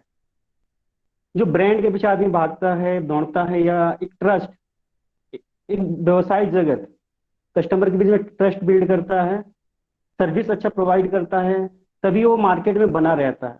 अगर आज के डेट में एक व्यक्तिगत हो, समाज हो, कोई भी हो, अगर अपने अस्तित्व को कायम रखना चाहता है तो अपने आप को बनाए रखने के लिए आपको विश्वास सभी के बीच में बना के रखना होगा, तभी आप अपने अस्तित्व को कायम रख सकते हैं। दुनिया में जितने भी महान लोग अब तक हुए हैं, आज हम उनके दर्शनों का अनुसरण करते हैं, उनके विचारों का अध्ययन करते हैं, और उनके नेतृत्व के आधार पे ही आज हम समाज को आगे ले जा रहे हैं। उनको आज हम अपना हीरो मानते हैं, आदर्श मानते हैं, जैसे रामकृष्ण परमहंस, स्वामी विवेकानंद, APJ अब्दुल कलाम, और हम लिंकन, अरस्तु, शंकराचार्य, ये सारे महान लोग धन के बल पे महान नहीं हुए थे, चरित्र के बल पे महान हुए थे। इन लोगों में चरित्र बल था, चरित्र के बल पर देश में बदलाव लाए थे। बहुत सारे लोग चरित्र निर्माण पर कोई ध्यान नहीं देते हैं। स्वामी जी का कहना है कि एक गाय सीधी तो है, लेकिन सीधी होने से क्या फर्क पड़ता है। ऐसे समाज में बहुत सारे लोग हैं जो सीधे हैं, ऐसे बहुत सारे लोग हैं जो अपने चरित्र का निर्माण पर ध्यान देते हैं, ऐसे बहुत सारे लोग हैं जो अपने चरित्र पर ध्यान नहीं देते हैं। अभी बातें करते हैं कि एक वक्त था जब हमारा भारत वैदिक युग का समय था, जहां हमारा आध्यात्मिक बल बहुत पीक में था, और एक वक्त आया जब हमारा आध्यात्मिक बल, हमारा चरित्र और बाकी बहुत सारी चीजों का पतन होना प्रारंभ हो गया था। इन पतन के पीछे क्या कारण था, जिनको हम स्वामी विवेकानंद के दर्शन और विचार के थ्रू थोड़ा जानने की कोशिश करेंगे। सबसे पहले हम कहना चाहेंगे कि स्वामी विवेकानंद अल्टीमेटम चाहते क्या थे देश के लिए, समाज के लिए, ताकि हम अपना जो पास्ट था, जो हमारा इतिहास था, और हम जिस ऊंचाई में पुनः पहुंचना चाहते थे, भारत का निर्माण करना चाहते, पुनः निर्माण, स्वामी विवेकानंद चाहते थे man making is my mission. Swami Vivekananda चाहते थे कि मैं लोगों का निर्माण करूं, ऐसे लोग जिनमें जिनके अंदर चरित्र का बल हो। और हम लोग फिलहाल अभी जो हमारे स्टडी सर्कल से, और हम लोग जो अभी वर्तमान में कार्य कर रहे हैं, वो है बी एंड मैच। यदि हम स्वयं को पहले अगर बनाते हैं एक बेहतर इंसान, तो स्वाभाविक है कि हम दूसरों को भी बनने में मदद कर सकते हैं एक अच्छा इंसान। और spirituality is life blood of India. अब पहले हमारे इंडिया इसलिए महान था क्योंकि रग रग में आध्यात्मिकता था। आज उसकी कमी हम पा रहे हैं, देख रहे हैं। स्वामी जी का कहना है अगर हम दोबारा चाहते हैं उस अस्तित्व को पाना, तो गो बैक टू उपनिषद, हमें उपनिषद की ओर जाना होगा। लेकिन उपनिषद को जानने की तरफ जाने के लिए हमको बेसिक किस चीज पे कमांड करना होगा, किस चीज को हमको ठीक करना होगा। उनका कहना कि आप मॉरल वैल्यूज को ठीक कर लीजिए, बाकी जितने भी चीजें हैं समाज में वो सेकेंडरी है, प्राइमरी आपका मॉरल वैल्यूज है। तो हमारा मॉरल वैल्यूज में गिरावट आने के पीछे क्या रीजन है। पहला मैं बोलना चाहूंगा कि एकाधिकार, ज्ञान पे एकाधिकार। एक वक्त था जब ब्राह्मणों ने ही धर्म शास्त्रों पर एकाधिकार जमा लिया था, जिसके वजह से क्या हुआ कि बाकी लोग उससे दूर होते चले गए। जो ज्ञान बाकी लोगों में संचार करना था, लोगों तक पहुंचना था, वो सारे चीजों से उनको दूर रखा गया। एक उसमें एक सिस्टम था कि सभी वर्णों को ब्रह्म ज्ञान तक ले जाने का एक नियम था कि समाज हमारे 4 वर्णों में विभक्त था, ब्राह्मण, क्षत्रिय, वैश्य और शूद्र। जबकि हर शूद्र नीच से छोटे से छोटे व्यक्ति को भी ब्रह्म ज्ञान तक लाने का संकल्प था, उस स्तर तक लोगों को पहुंचाना था। लेकिन एक ऐसा सिचुएशन आया जहां पे लोग सिर्फ अपने ही वर्ण के लोगों को बेहतर बनाने में, ऊपर ले जाने पे ध्यान केंद्रित कर लिए, और बाकी अपने से नीचे या अपने से अलग वर्णों पे उनको बेहतर बनाने में, उसको और समाज में ऊंचा उठाने में योगदान देना कम कर दिए थे। अब पूरी तरीके से क्या हुआ कि धर्म शास्त्रों पर एकाधिकार जमा लिया गया था, जिसके कारण से बाकी लोग पिछड़ना प्रारंभ हो गया था। और इसका जो दुष्प्रभाव देखने को मिला कि व्यक्ति को खाते समय, सोते समय, उठते समय, बैठते समय हर वक्त नीचा तो नीचा है। तो कुछ समय के पश्चात उसकी यह धारणा बन गई कि वास्तव में मैं नीचा हूँ। इस वजह से लोगों को क्या है कि जो लर्निंग कैपेसिटी है वो कम होना लगा और दूरियां बढ़ने लगी। लेकिन स्वामी विवेकानंद का वर्ण के प्रति, जातिवाद के प्रति कोई भावना नहीं थी, और ना ही उनको मानते थे। लेकिन इतने जरूर मानते थे कि अगर समाज का निर्माण करना तो जाति का होना अनिवार्य है, वर्ण का होना अनिवार्य है। एक चीज है कि उस वक्त था, एक वक्त था जब कुछ लोगों को लगता था कि हम वेद पाठ में निपुण हो गए हैं, जिसके वजह से उसमें विशेष गुण आ गए हैं। और उनका कहना है कि यदि आप कोई हत्या कर दो तो भी आपकी प्रशंसा होती है, अगर हम नीच, अगर एक सेब भी चुरा ले तो हमें फांसी पर लटका दिया जाए। इस तरह की चीजें थी उस वक्त, जिसकी वजह से क्या होता है कि चरित्र निर्माण, बाकी ज्ञान, शिक्षा में गिरावट आने लगा। हमारी पुरानी व्यवस्था के भीतर इतनी जीवन शक्ति थी कि उससे नए 2 लाख नई व्यवस्थाओं का निर्माण किया जा सकता था। हमें जरूरत नहीं है कि जाति व्यवस्था को हटाना, बस जो विचार हम लोगों को विभक्त कर रहा है, अलग अलग कर रहा है, देश के अतीत का जितना ही हम अध्ययन करेंगे, हम जितना पास्ट जाएंगे, जितना हमारा आध्यात्मिक चीजों को समझेंगे, हम वैदिक युग को समझेंगे, उतना ही हमारा भविष्य ठीक होगा। अगर हम इंडिया को दोबारा रिबिल्ड करना चाहते हैं तो हमें पीछे जाना होगा, गो बैक टू उपनिषद, उपनिषद को पढ़ना होगा, समझना होगा, हमारा अध्यात्म को मजबूत करना होगा, तब हमारा जो वास्तविक शक्ति है उसका निर्माण हम कर पाएंगे। भारत की अवनति इसलिए नहीं हुई कि हमारे पूर्व पुरुषों के नियम एवं आचार व्यवहार खराब थे, वरन उसकी अवनति का कारण यह था कि उन नियमों और आचार व्यवहारों को उनकी न्याय संगत परिणति तक नहीं ले जाने दिया गया। अभी मैं परी की कुछ बातों को जोड़ना चाहूंगा जो बोली, और नेग्लेक्ट टू मासेस का कुछ बातें मैं जोड़ना चाहूंगा। मैं समझता हूं कि हमारा सबसे बड़ा राष्ट्रीय पाप जन समुदाय की उपेक्षा है, नेग्लेक्ट टू मासेस, और वह भी हमारे पतन का एक कारण है। अगर हम निर्माण करना चाहते हैं देश का, इसका यह मतलब है कि हमको सबको लेके चलना है। हमें किसी एक भी इंसान को हम नजरअंदाज नहीं कर सकते, बल्कि उस वक्त ऐसा था कि हमने पूरा मासेस को नेग्लेक्ट कर दिया, अपने स्वार्थ के लिए, अपने पद पोजीशन को बचाने के लिए, अपने को बनाए रखने के लिए समाज में। भारत में 2 बहुत बुरी बातें हैं और 2 बहुत बुरी समस्याएं हैं, आज भी मौजूद है। स्त्रियों का तिरस्कार और गरीबों को जाति भेद द्वारा पीस देना, ये दोनों चीजें आज भी हमें वर्तमान में देखने को मिलता है।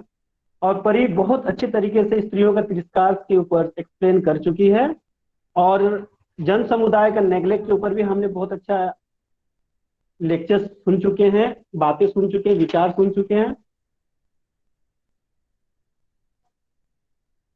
हमारे प्रिंसिपल पांडे जी का भी कहना था कि हम, स्वामी जी का कहना है कि इस तरह के ज्ञान का क्या फायदा है कि हमने बहुत सारी इंफॉर्मेशन अपने माइंड में कलेक्ट कर लिया है, लेकिन उससे हम खुद पचा नहीं पा रहे हैं, डाइजेस्ट नहीं कर पा रहे हैं, और बहुत सारा ज्ञान तो है। तो हमें किस ज्ञान की ओर ध्यान देना चाहिए? हमें उस ज्ञान की ओर ध्यान देना चाहिए जिससे हम आत्मनिर्भर बन सके, हम नैतिक बन सके, और अपने समस्याओं से हम उभर सके। हमारे इस देश में, इस वेदांत की जन्मभूमि में, हमारा जन साधारण 7 वर्षों में सम्मोहित बनकर इस तरह की हीन अवस्था में डाल दिया गया है। उनके स्पर्श में अपवित्रता समाई है, उनके सामने बैठने से छूत समा जाती है। उनसे कहा जाता है, निराशा के अंधकार में तुम्हारा जन्म हुआ है, सदा तुम इस अंधेरे में पड़े रहो। और उसका परिणाम यह हुआ कि वे लगातार डूबते चले गए। हमारा जो मासेस है, हमारा जो स्त्रियां हैं, वो लगातार डूबते चले गए, गहरे अंधेरे में और गहरे अंधेरे में डूबते जा रहे हैं। अंत में मनुष्य जितनी निकृष्ट अवस्था तक पहुंच सकता है, वहां तक वे पहुंच चुके हैं। जितनी नीचे से नीचे जा सकता था, जिस अवस्था तक, वहां तक इंसान पहुंच चुका। उस जगह से फिर दोबारा वापस उठना और उस ग्लोरी को प्राप्त करना, पृथ्वी पर ऐसा कोई धर्म नहीं है जो हिंदू धर्म के समान इतने उच्च स्वर में से मानवता और गौरव का उपदेश करता है। भारत में ही एक ऐसा धर्म रहा है जो मानवता और गौरव के लिए सबसे ऊंचाई शिखर पे था, और आज भारत दूसरी के पोजीशन में है कि भारत जैसा भी ऐसा कोई नहीं है जो गरीबों और नीच जातियों का गला घोटा हो क्रूरता के साथ। जाति समस्या का सूत्रपात था एवं भारत में कर्मकांड, दर्शन तथा जड़वाद, ये 3 समस्या थी, कर्मकांड, दर्शन और जड़वाद, जिसका समाधान हमारे इस युग तक संभव नहीं हो पाया है।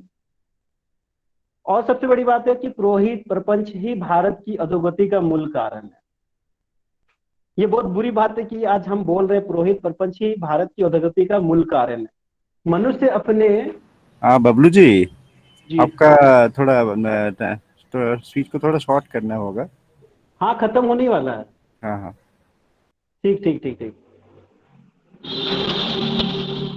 तो यहाँ पे क्या है कि इस कारण से भारत में क्या हुआ कि हजारों साल से गुलामी हमें सहन करना पड़ा। और तब भारत में ज्यादातर जो हमारे समुदाय थे, अत्याचार और समस्याओं की वजह से ईसाई धर्म, बहुत सारे गरीब लोग मुसलमान की ओर मुंह करना स्टार्ट कर गए। तो दोबारा भी अगर हमें अपने अस्तित्व को पाना है तो हमें अपने आध्यात्मिक बल को, अपने नैतिक बल को, इस और ज्ञान को बढ़ाना होगा, सीखना होगा, जानना होगा। तब हम दोबारा रिबिल्ड इंडिया की तरफ जा सकते हैं। और सॉरी, हम टाइम पे ध्यान नहीं दे। Thank you. And Shivashish da, continue. हाँ बबलू जी, धन्यवाद आपको। आपका तथ्यात्मक प्रस्तुति के चलते बहुत ही धन्यवाद आपको। इस अब हमारे नेक्स्ट टॉपिक है लेसन्स फ्रॉम इंडियाज हिस्ट्री, और हमारे बीच उपस्थित है परम पूजनीय स्वामी आत्म श्रद्धानंद जी महाराज, सेक्रेटरी, रामकृष्ण मिशन आश्रम कानपुर, उत्तर प्रदेश से। तो मैं पूजनीय महाराज जी से सविनय निवेदन है, महाराज जी आप हमें इस सब्जेक्ट पर मार्गदर्शन करें, प्लीज महाराज जी। तो इंट्रोडक्शन हो गया। मैं अभी ज्वाइन किया है, अभी अभी सुना Kanpur. Am I introduced? Should I start? Yes Maharaj ji, you are been introduced and you are start straight away. प्रणाम महाराज जी। अच्छा अच्छा, नमस्ते नमस्ते। नमस्ते नमस्ते। तो मैं पिछले आधे घंटे से सुन रहा हूँ आपका जो चल रहा है विचार विनिमय। तो मैं कुछ विचार आपके साथ साझा करूंगा स्वामी विवेकानंद के इस विषय को लेके। तो is it okay if I speak English और हिंदी? क्या मिला के बात करता हूँ, ठीक है? हाँ श्योर महाराज जी, श्योर। हाँ ठीक है। यद्यपि कार्यक्रम प्रारंभ हो चुका है, फिर भी मैं स्वामी विवेकानंद का एक प्रणाम मंत्र पढ़ के अपनी बात कहता हूँ तुम्हारे सामने। ओम नमः श्री यतिराजाय विवेकानंद सूरये सच्चित सुख स्वरूपाय स्वामिने तापहारिणे। तो डियर सनत महाराज, ब्रह्मचारी सनत महाराज, बाकी जो भी इस कार्यक्रम में भाग ले रहे हैं, एक सद चर्चा में भाग ले रहे हैं, आप सभी स्वामी जी के विचारों को लेके अपने परिप्रेक्ष्य में, अपनी जो आपकी बौद्धिक परिधि है उसमें लेके स्वामी जी के विचारों को बहुत अच्छी तरह से प्रेजेंट कर रहे हैं। आप सबको मेरा साधुवाद कि आपने ये सब मिलके इस चर्चा में भाग ले रहे हैं। तो स्वामी जी के विचारों को आपने एक दृष्टि से तो पहले समझा है, वो है अंडरस्टैंडिंग अवर पास्ट, और हमारे जो पहली जो गलतियां हुई हैं उसके विषय में। उस दिन सनत महाराज जी से जब बात हो रही थी आज के कार्यक्रम के विषय में, तो मेरा अभिप्राय था कि आप जब इस विषय पर बात करेंगे तो सिर्फ हम पुरानी भूलों को लेके चर्चा न करें, बट उन भूलों से हमने क्या सीखा है इस पे चर्चा होनी चाहिए। तो भूल तो सब करते हैं, चाहे वो मनुष्य हो या जाति हो या राष्ट्र हो, भूल सबसे होती है। लेकिन भूल से जो सीख लेता है उसमें बहुत बड़ा परिवर्तन हो जाता है, और जो भूल को लेके रोता रहता है उसमें कोई परिवर्तन नहीं होता। उसमें तो वो भूल से और भी ज्यादा नीचे गिरता ही जाता है। स्वामी विवेकानंद एक अद्भुत व्यक्ति थे। हम सब जानते हैं वो एक संत थे। हिंदू धर्म में संत उसको कहते हैं जिसे ब्रह्म ज्ञान का अनुभव, ब्रह्म ज्ञान हुआ हो, जो घट घट में, हर वस्तु में, हर प्राणी में, हर चारों ओर वो उस ब्रह्म का दर्शन करता है। तो स्वामी विवेकानंद भी ऐसे ही थे, वो एक ब्रह्मज्ञ पुरुष थे और अत्यंत ही बहु प्रतिभाशाली थे। उनकी जो प्रतिभा थी वो कोई साधारण प्रतिभा नहीं थी। एक तो उनकी जो बौद्धिक क्षमता अत्यंत ही विलक्षण थी, उनकी एकाग्र करने की शक्ति बड़ी विलक्षण थी, और वो चूंकि बहुत उन्होंने यात्राएं की, पूरे देश में पैदल चले, फिर गरीबों के साथ रहे या अमीरों के साथ, शिक्षितों के साथ, अशिक्षितों अनपढ़ों के साथ, और साथ में रहते हुए उनके साथ बातचीत करते, उनको स्वामी जी एक बहुत अच्छे ऑब्जर्वर थे। उन्होंने इन सब के पीछे भारत की विभिन्न जो हमारे सामने जो चेहरे आते हैं उनके पीछे जो वो इतिहास या संस्कृति की जो गंगा बह रही है उसको स्वामी जी ने बहुत अच्छी तरह से समझा। और इतना ही नहीं, जब स्वामी जी भारत से अमेरिका गए तो अमेरिका को भी बड़े अच्छे ढंग से इसी रीति से समझा, और जब वापिस आए लौट के भारत में तो उन्होंने हमारे समक्ष बहुत सी बातें कही जो आज भी बड़ी ही प्रासंगिक है। स्वामी विवेकानंद के जो भारतीय व्याख्यान है, lectures from Colombo to Almora English में आता है, वो बड़े ही सटीक है, बड़े ही प्रासंगिक है। आप में से कुछ लोगों ने शायद पढ़े होंगे, नहीं पढ़े हैं तो अवश्य पढ़िएगा स्वामी विवेकानंद के भारतीय व्याख्यान। स्वामी जी उसमें एक बात बड़ी स्पष्ट कर देते हैं कि वो सिर्फ एक कोई समाज सुधारक नहीं है, यद्यपि वो उन्होंने समाज सुधार के लिए अत्यंत ही हम लोगों के लिए जो शिक्षाप्रद बातें हैं हमारे समक्ष रखी है, लेकिन वो उससे कुछ अलग है और ज्यादा है। वो क्या है हम धीरे धीरे समझेंगे। और स्वामी विवेकानंद की और एक विलक्षण जो बात है कि वो बड़े ही दो तीन चीजों को इकट्ठे उनमें हम पाते हैं, सम्मिश्रण पाते हैं। जैसे कि वो साइंस और रिलीजन, वेस्ट एंड ईस्ट, और जो पुरातन है और अभी का है, दोनों को बड़ा अच्छा वो सब चीजों का मिश्रण कर लेते थे। कैसे इन दोनों को हमारे अपने जीवन में हम उतार सकें, तो ये एक अद्भुत क्षमताएं थी। हाँ, बाकी स्वामी जी के बहुमुखी व्यक्तित्व की बहुत से और भी बातें हैं जिसे हम कर सकते हैं, जैसे उनका संगीत का ज्ञान, स्थापत्य कला का ज्ञान, या फिर आजकल की जिसे हम मैनेजमेंट थियरीज कहते हैं उसका ज्ञान, साइंटिफिक और टेक्नोलॉजिकल अंडरस्टैंडिंग, यद्यपि उस समय में इतना नहीं था जैसे आजकल हमारे है सामने, और भी बहुत सी चीजें। तो हम अपने आप को इस चीज तक सीमित रखेंगे, अपनी जो ये मैं डिस्कशन कर रहा हूं आपके, कि हम इतिहास से क्या समझ सकते हैं स्वामी विवेकानंद के परिप्रेक्ष्य में।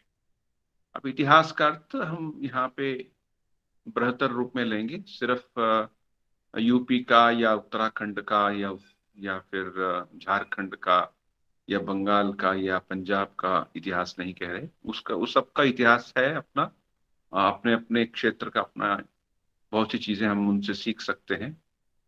लेकिन एक बृहत्तर भारतीय इतिहास के बारे में सोचें तो एक बात जो हम और आप हम सब जानते हैं, आशा है कि ये अब जो नई शिक्षा पद्धति आ रही है इसका अभी इम्प्लीमेंटेशन हुआ नहीं है, उसमें ये सब परिवर्तन होगा। वो ये है कि हमें जो एक पहला लेसन जो हमें समझना है अपने पास से, कि हम अपने इतिहास के बारे में पढ़ें। हम नहीं जानते, इतिहास के बारे में पढ़ना का अर्थ ये नहीं कि आप कुछ इतिहास की किताबें ली और पढ़ना शुरू कर दिया। बड़ा मुख्य है कि उसको लिखने वाला कौन है, क्योंकि जो इतिहास है अक्सर तोड़ मरोड़ करके हमारे समक्ष प्रस्तुत किया जाता है। स्वामी विवेकानंद अपने एक मद्रास के लेक्चर में कहते हैं कि the modern education teaches us that we are all fools, that my father was a fool and my grandfather was a further fool, ये बात स्वामी जी ने 100 साल पहले कही। कहने का अर्थ ये है कि हम जिस संस्कृति में पैदा हुए हैं या जिस सांस्कृतिक धारा में हम सबका जन्म हुआ है, उसकी जो महानता हमें समझनी चाहिए। उसका हमें सिर्फ निंदा या दुष्कर रूप से नहीं देखना चाहिए। सो ये एक स्वामी जी की एक बात में बड़ी ही प्रासंगिक लगती है कि हम अपने इतिहास को समझें, पढ़ें। हमारे समक्ष अक्सर जो इतिहासकारों ने हमारे बात रखी है, बहुत तोड़ मरोड़ के, बहुत ही तथ्यों को ठीक ढंग से ना प्रस्तुत करके रखा गया। और हमारी जो पिछली बहुत सी पीढ़ियां हैं, वो जब से, विशेषकर पिछले 100 साल से, वो सब चीजों को उन्होंने ऐसे ग्रहण किया है, मतलब बिना नमक लगाए खा लिया है, जिसे बोलते हैं eating without without putting a salt. तो जैसा कहा गया है उसको हमें क्वेश्चन करना चाहिए और समझना चाहिए कि हमारा असल इतिहास क्या है। हमारा इतिहास जो है, और इतिहास से और बहुत सी ऐसी चीजें भी हैं जो इतिहास में नहीं है। मान लीजिए आपके जीवन की कोई घटना है और वो आपके किसी पर्सनल हिस्ट्री किताब में या पुस्तक में नहीं दर्ज हुई, इसका अर्थ ये थोड़ी कि वो घटना हुई नहीं थी। तो वैसे ही हमारे देश में, हमारी संस्कृति में बहुत सी महान चीजें हैं और बहुत सी ऐसी चीजें हैं जो पूरी तरह से रिकॉर्डेड हुई ही नहीं। स्वामी जी ने अपने शिकागो लेक्चर में एक जगह कहा है कि एक ट्रैवलर आए थे भारत में और वो भारत की जो नैतिक संस्कृति है उसको देखकर अचंभित हो गए थे। बोलते थे घरों में ताले नहीं लगते थे और सब व्यक्ति अपना काम ऐसे, मतलब उनकी ये एक इतिहास पर आधारित होकर स्वामी जी ने कहा, ये कोई बहुत भावुक होके कुछ कह दिया हो, ऐसा नहीं। तो ये हमें अपने इतिहास को पढ़ना होगा, समझना होगा। This is the first lesson we learn from our own historical mistakes, कि हमें अपने बारे में पढ़ना होगा और पैसे पढ़ना होगा कि हम अपने आप पे विश्वास कर सकें। हमें ऐसे नहीं पढ़ना होगा कि हमारे ऊपर अमुक ने रूल किया या फिर हम सब समय नीच रहे या दास बन के रहे, ऐसे नहीं पढ़ना होगा। हाँ ठीक है, वो भी एक इतिहास के सत्य हैं, लेकिन हमें ऐसा पढ़ना होगा कि उसमें से मिस्टेक्स क्या हुई, हमें क्यों इस तरह का दास बनना पड़ा। पिछले लगभग 1000 साल तक, टिल 1947, हम एक लगभग दास में भरी हुई एक सभ्यता या राष्ट्र हो गए थे। क्यों हुए? उसका स्वामी जी एक जगह कारण बताते हैं कि हमने अपने आप को बहुत सीमित कर लिया और हम अपने अहंकार में बहुत फूल गए। हम कहने लगे कि हम ही, Swami ji he uses a word, we are the people of the world. Swami ji ने कहते हैं हम भारतीयों में ऐसा हो गया कि बस हमको छोड़कर और कोई नहीं है, we are the people of the world, अर्थात हम दूसरों से कुछ नहीं सीख सकते। बहुत ही एक it's a very fortunate thing कि अभी ये चीजें बदल रही हैं, thanks to internet, thanks to online classes and online things. हम बहुत कुछ दूसरों देशों से, दूसरी संस्कृतियों से सीख सकते हैं और सीख रहे हैं। जैसे बहुत से लोग हैं जो कोई, जस्ट एक उदाहरण दे रहा हूँ, मान लीजिए वो यहाँ रहते हैं, जैसे मैं यूपी में हूँ, मैं कानपुर में हूँ, तो कानपुर में हूँ, मुझे डोसा बनाना है या इडली बनाना है, तो I immediately go to YouTube, type करके हाँ कैसा बनाएंगे ये चीजें, तो यूट्यूब गुरु, एंड डोसा बनाने का झट से टेक्निक वहां से। ऐसे ही कुछ और चीजें भी हम सीखते हैं। तो दिस नॉलेज एक्सप्लोजन जो हुआ है, उससे हम बहुत सा ठीक ढंग से सीख सकते हैं। लेकिन इसका एक नेगेटिव साइड भी है कि कभी कभी हम जो चीजें नहीं, हमें जिसके बारे में हमें अपना ध्यान नहीं लगाना, वो भी हम उसमें पड़ जाते हैं। So it's a double edge sword, आप यहाँ से भी काट सकते हैं, वहां से भी काट सकते हैं।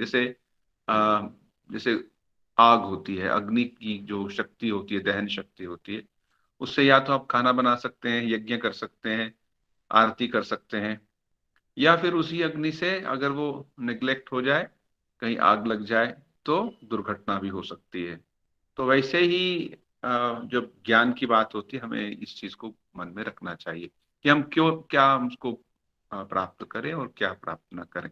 तो बहुत सी ऐसी चीजें हमारी अ, हमने कहा कि we are the people of the world, we closed ourselves. बाकी सारे नीच हैं, बाकी जो है, और हम बहुत ऊंचे हैं। ये एक अहंकार का जो भाव आ गया, सिर्फ एक पर्सनल लेवल पे नहीं आया, एक सोशल भाव आ गया। आप में से जानते नहीं कितने लोगों ने ये सुना होगा ये घटना कि जब कश्मीर में धर्मांतरण हुआ था तो उसकी एक कहानी बताई जाती है। होगा इसका कुछ लिखित रूप में भी होगा, मैंने कहीं से सुनी है कि जब उनका धर्मांतरण हुआ बहुत से पंडितों का, तो बाद में वो धर्म में वापस आना चाहते थे। और ये बात जब राजा को बताई गई तो राजा ने उसे काशी के पंडितों से पूछा। अब वो पंडित सब अच्छे थे, सभी शास्त्रज्ञ शास्त्रविद थे, लेकिन उनमें ये बैठा हुआ था कि वो ही जानते हैं और दूसरा कोई नहीं जानते, वे वहां की स्थितियों को नहीं जानते थे। तो उन्होंने कहा ऐसा कभी नहीं होना चाहिए, जो एक बार छोड़ गया सो चढ़ा छोड़ गया। तो इस गलत एक बार एक जो दे दिया उन्होंने गाइडेंस, उससे फिर वो लोग कभी वापस नहीं आए और बाद में बहुत सी इतिहास की भूलें होती रही। तो अगर वो इस प्रकार का अहंकार ना रख के अपने मन को एक विस्तृत रूप से समझते और स्थितियों को समझते, तो शायद हमें बहुत सी मुश्किलों का सामना ना करना पड़ता। अभी निग्लेक्ट ऑफ मासेस की बात आई थी, तो निग्लेक्ट ऑफ मासेस का अर्थ क्या है? अर्थात है जनसाधारण की शिक्षा का अभाव, जनसाधारण में बहुत सी ऐसी चीजों का अभाव जो उन्हें पूर्ण रूप से मनुष्य बनाती है। तो पूर्ण रूप से मनुष्य, एक तो सबसे बड़ा जो एक हमें है वो शिक्षा देनी होगी। लेकिन शिक्षा का अर्थ यही नहीं कि हम सिर्फ उन्हें सिर्फ साक्षरता दें, साक्षरता भी बहुत महत्वपूर्ण है, लेकिन उससे भी ज्यादा है शिक्षा के साथ साथ हम कुछ वैल्यू सिस्टम्स में, और आजकल तो शिक्षा का ऐसा अभी तक जो है बहुत से शिक्षा के भी बहुत से आयाम हैं। तो शिक्षा का एक जो चीज है जो ज्यादा से ज्यादा लोग हैं, वो हमारे एक महाराज बहुत थोड़ा कहते हैं थोड़ा आनंद पूर्वक कि बहुत से लोग कहते हैं कि हम विद्यार्थी हैं। विद्यार्थी अर्थात जो विद्या को चाहता है, अर्थी अर्थात चाहना, सो विद्या को चाहने वाला। बट ऐसा होता नहीं है, बहुत से लोग विद्यार्थी नहीं है, ज्यादातर लोग तो डिग्री आर्थी हैं, तो डिग्री चाहते हैं, या फिर सर्टिफिकेट आर्थी हैं, या मार्क्स आर्थी हैं, कितने उनको अंक मिले, कितने मार्क्स मिले, या फिर वो कहेंगे कि वो जॉब आर्थी हैं, उनको जॉब चाहिए, नौकरी चाहिए, उनको ज्ञान नहीं चाहिए, विद्यार्थी नहीं है। तो ये शिक्षा का एक अत्यंत ही महत्वपूर्ण आयाम है जिसपे हमें ख्याल करना चाहिए। तो शिक्षा का प्रसार होना चाहिए, और सिर्फ यही नहीं कि हम शिक्षा का प्रसार करें, शिक्षा का एक ऐसी शिक्षा हो जिसमें गुणवत्ता हो, जिसमें एक्सेलेंस हो, जो मनुष्य की या एक यंग बच्चे की सारी आवश्यकताओं को पूर्ण करे।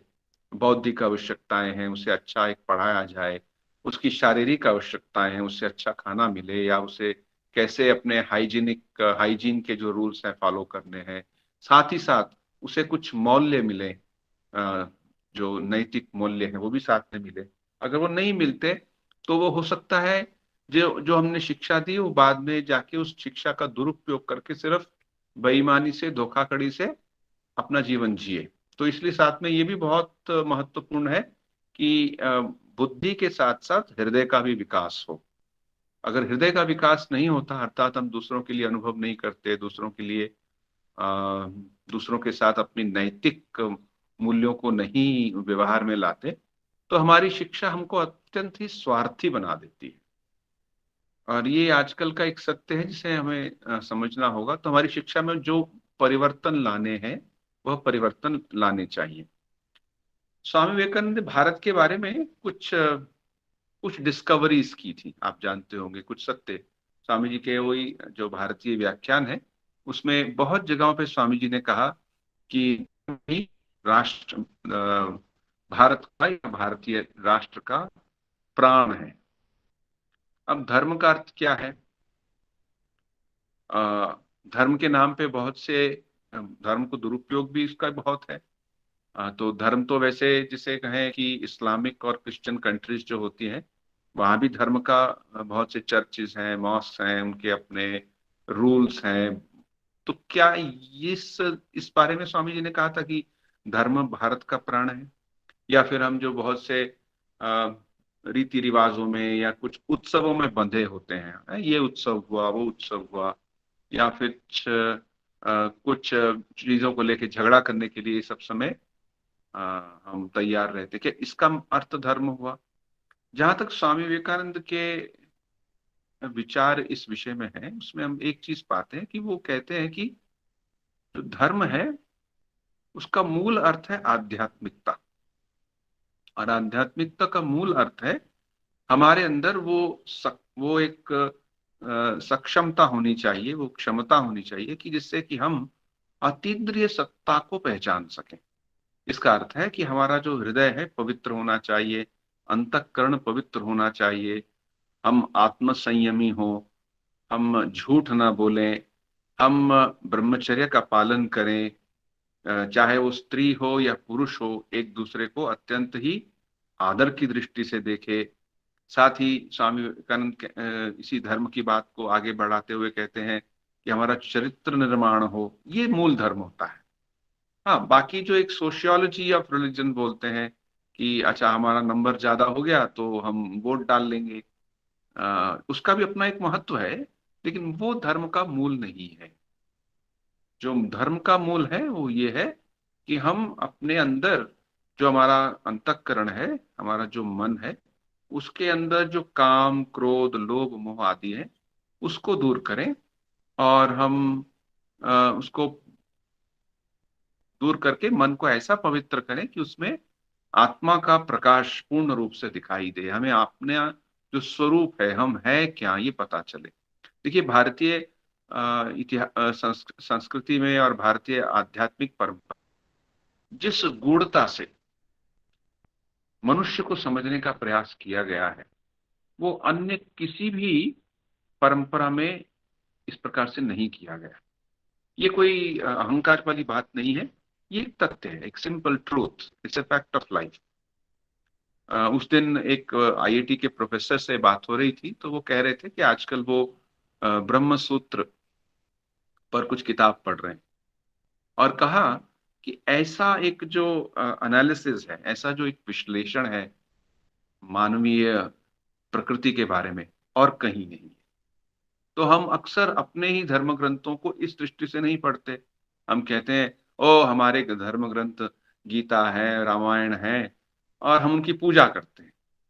कोई फंक्शन आ गया, चलो सुंदरकांड का पाठ करेंगे, और चलो मंदिर जाएंगे और एक तिलक लगाएंगे। तो ये अपने आप में खराब बात नहीं है। खराब ये तब है जब यहीं तक सीमित रह गए। एक व्यक्ति तिलक तो लगाता है, अच्छी प्रकार से भारतीय परिधान में है, इंडियन ड्रेस में रहता है, धोती पहनता है इत्यादि, लेकिन बेईमानी करता है। तो ये कैसा धर्म हुआ? वो जैसे एक बार मैं कहीं जा रहा था, तो एक टैक्सी में एक व्यक्ति जो बैठा हुआ था, जो चला रहा था, वो यही बात कह रहा था कि हमें कैसे अपने आप को ठीक रखना है। फिर और किसी ने इसके बारे में कहा कि let's go back to Upanishads. ये भी बहुत अच्छी बात है कि this is one of the lessons of the history. We have to learn that we should not neglect study of the Upanishads. हमने ये बड़ी अजीब बात है कि हम ही अपने देश में कितने लोग हैं जो उपनिषद शब्द ही जानते हैं, और कितने कम लोग हैं जो उपनिषद को पढ़े हैं। तो हमें उपनिषद को पढ़ना चाहिए। तो जैसे आप कठोपनिषद पढ़िए या ईशा उपनिषद पढ़िए, ये अत्यंत ही सरल दृष्टि से पढ़ने के लिए उपनिषद है।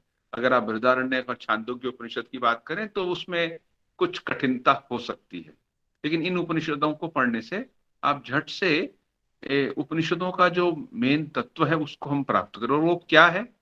वो है कि हम सब चैतन्य हैं, वी आर ऑल डिवाइन। हम अपने आप को अपने इस छोटे तक सीमित ना रखें कि मैं अमुक जाति का हूँ, मेरा वर्ण ये रंग है, मैं काला हूँ, भूरा हूँ, सफेद हूँ, या मैं अपने आप को सिर्फ कहूँ कि मैं इनका लड़का हूँ, उनकी लड़की हूँ। नहीं, अपने अंदर जो आत्मा है, अपना जो स्वरूप है, हमें उसको पहचाने। तो एक इसको हमारे रामकृष्ण मिशन के एक जो प्रसिद्ध स्वामी जी थे, स्वामी रंगनाथानंद जी महाराज, श्रद्धेय महाराज, वो कहा करते थे, this is the science of man in depth, it's the science of human possibilities. अर्थात हमारे अंदर जो इतनी पॉसिबिलिटीज हैं, हम उसको समझें, उसको उसका प्रकाश करें। तो उसके लिए एक जीवन शैली है, एक सोचने का तरीका है, एक व्यवहार है जिसे हमें अपने जीवन में अपनाना होगा। तो ये एक लेसन है हमें जो एक्सेप्ट करना होगा हमारी जो पास से, कि हमने बहुत से निग्लेक्ट किया और हमने इसको नहीं अपने जीवन में लाया, इसीलिए बहुत से कष्ट हुए। और एक तीसरी बात जो कहेंगे कि एकता की बात, we are all should be integrated and United.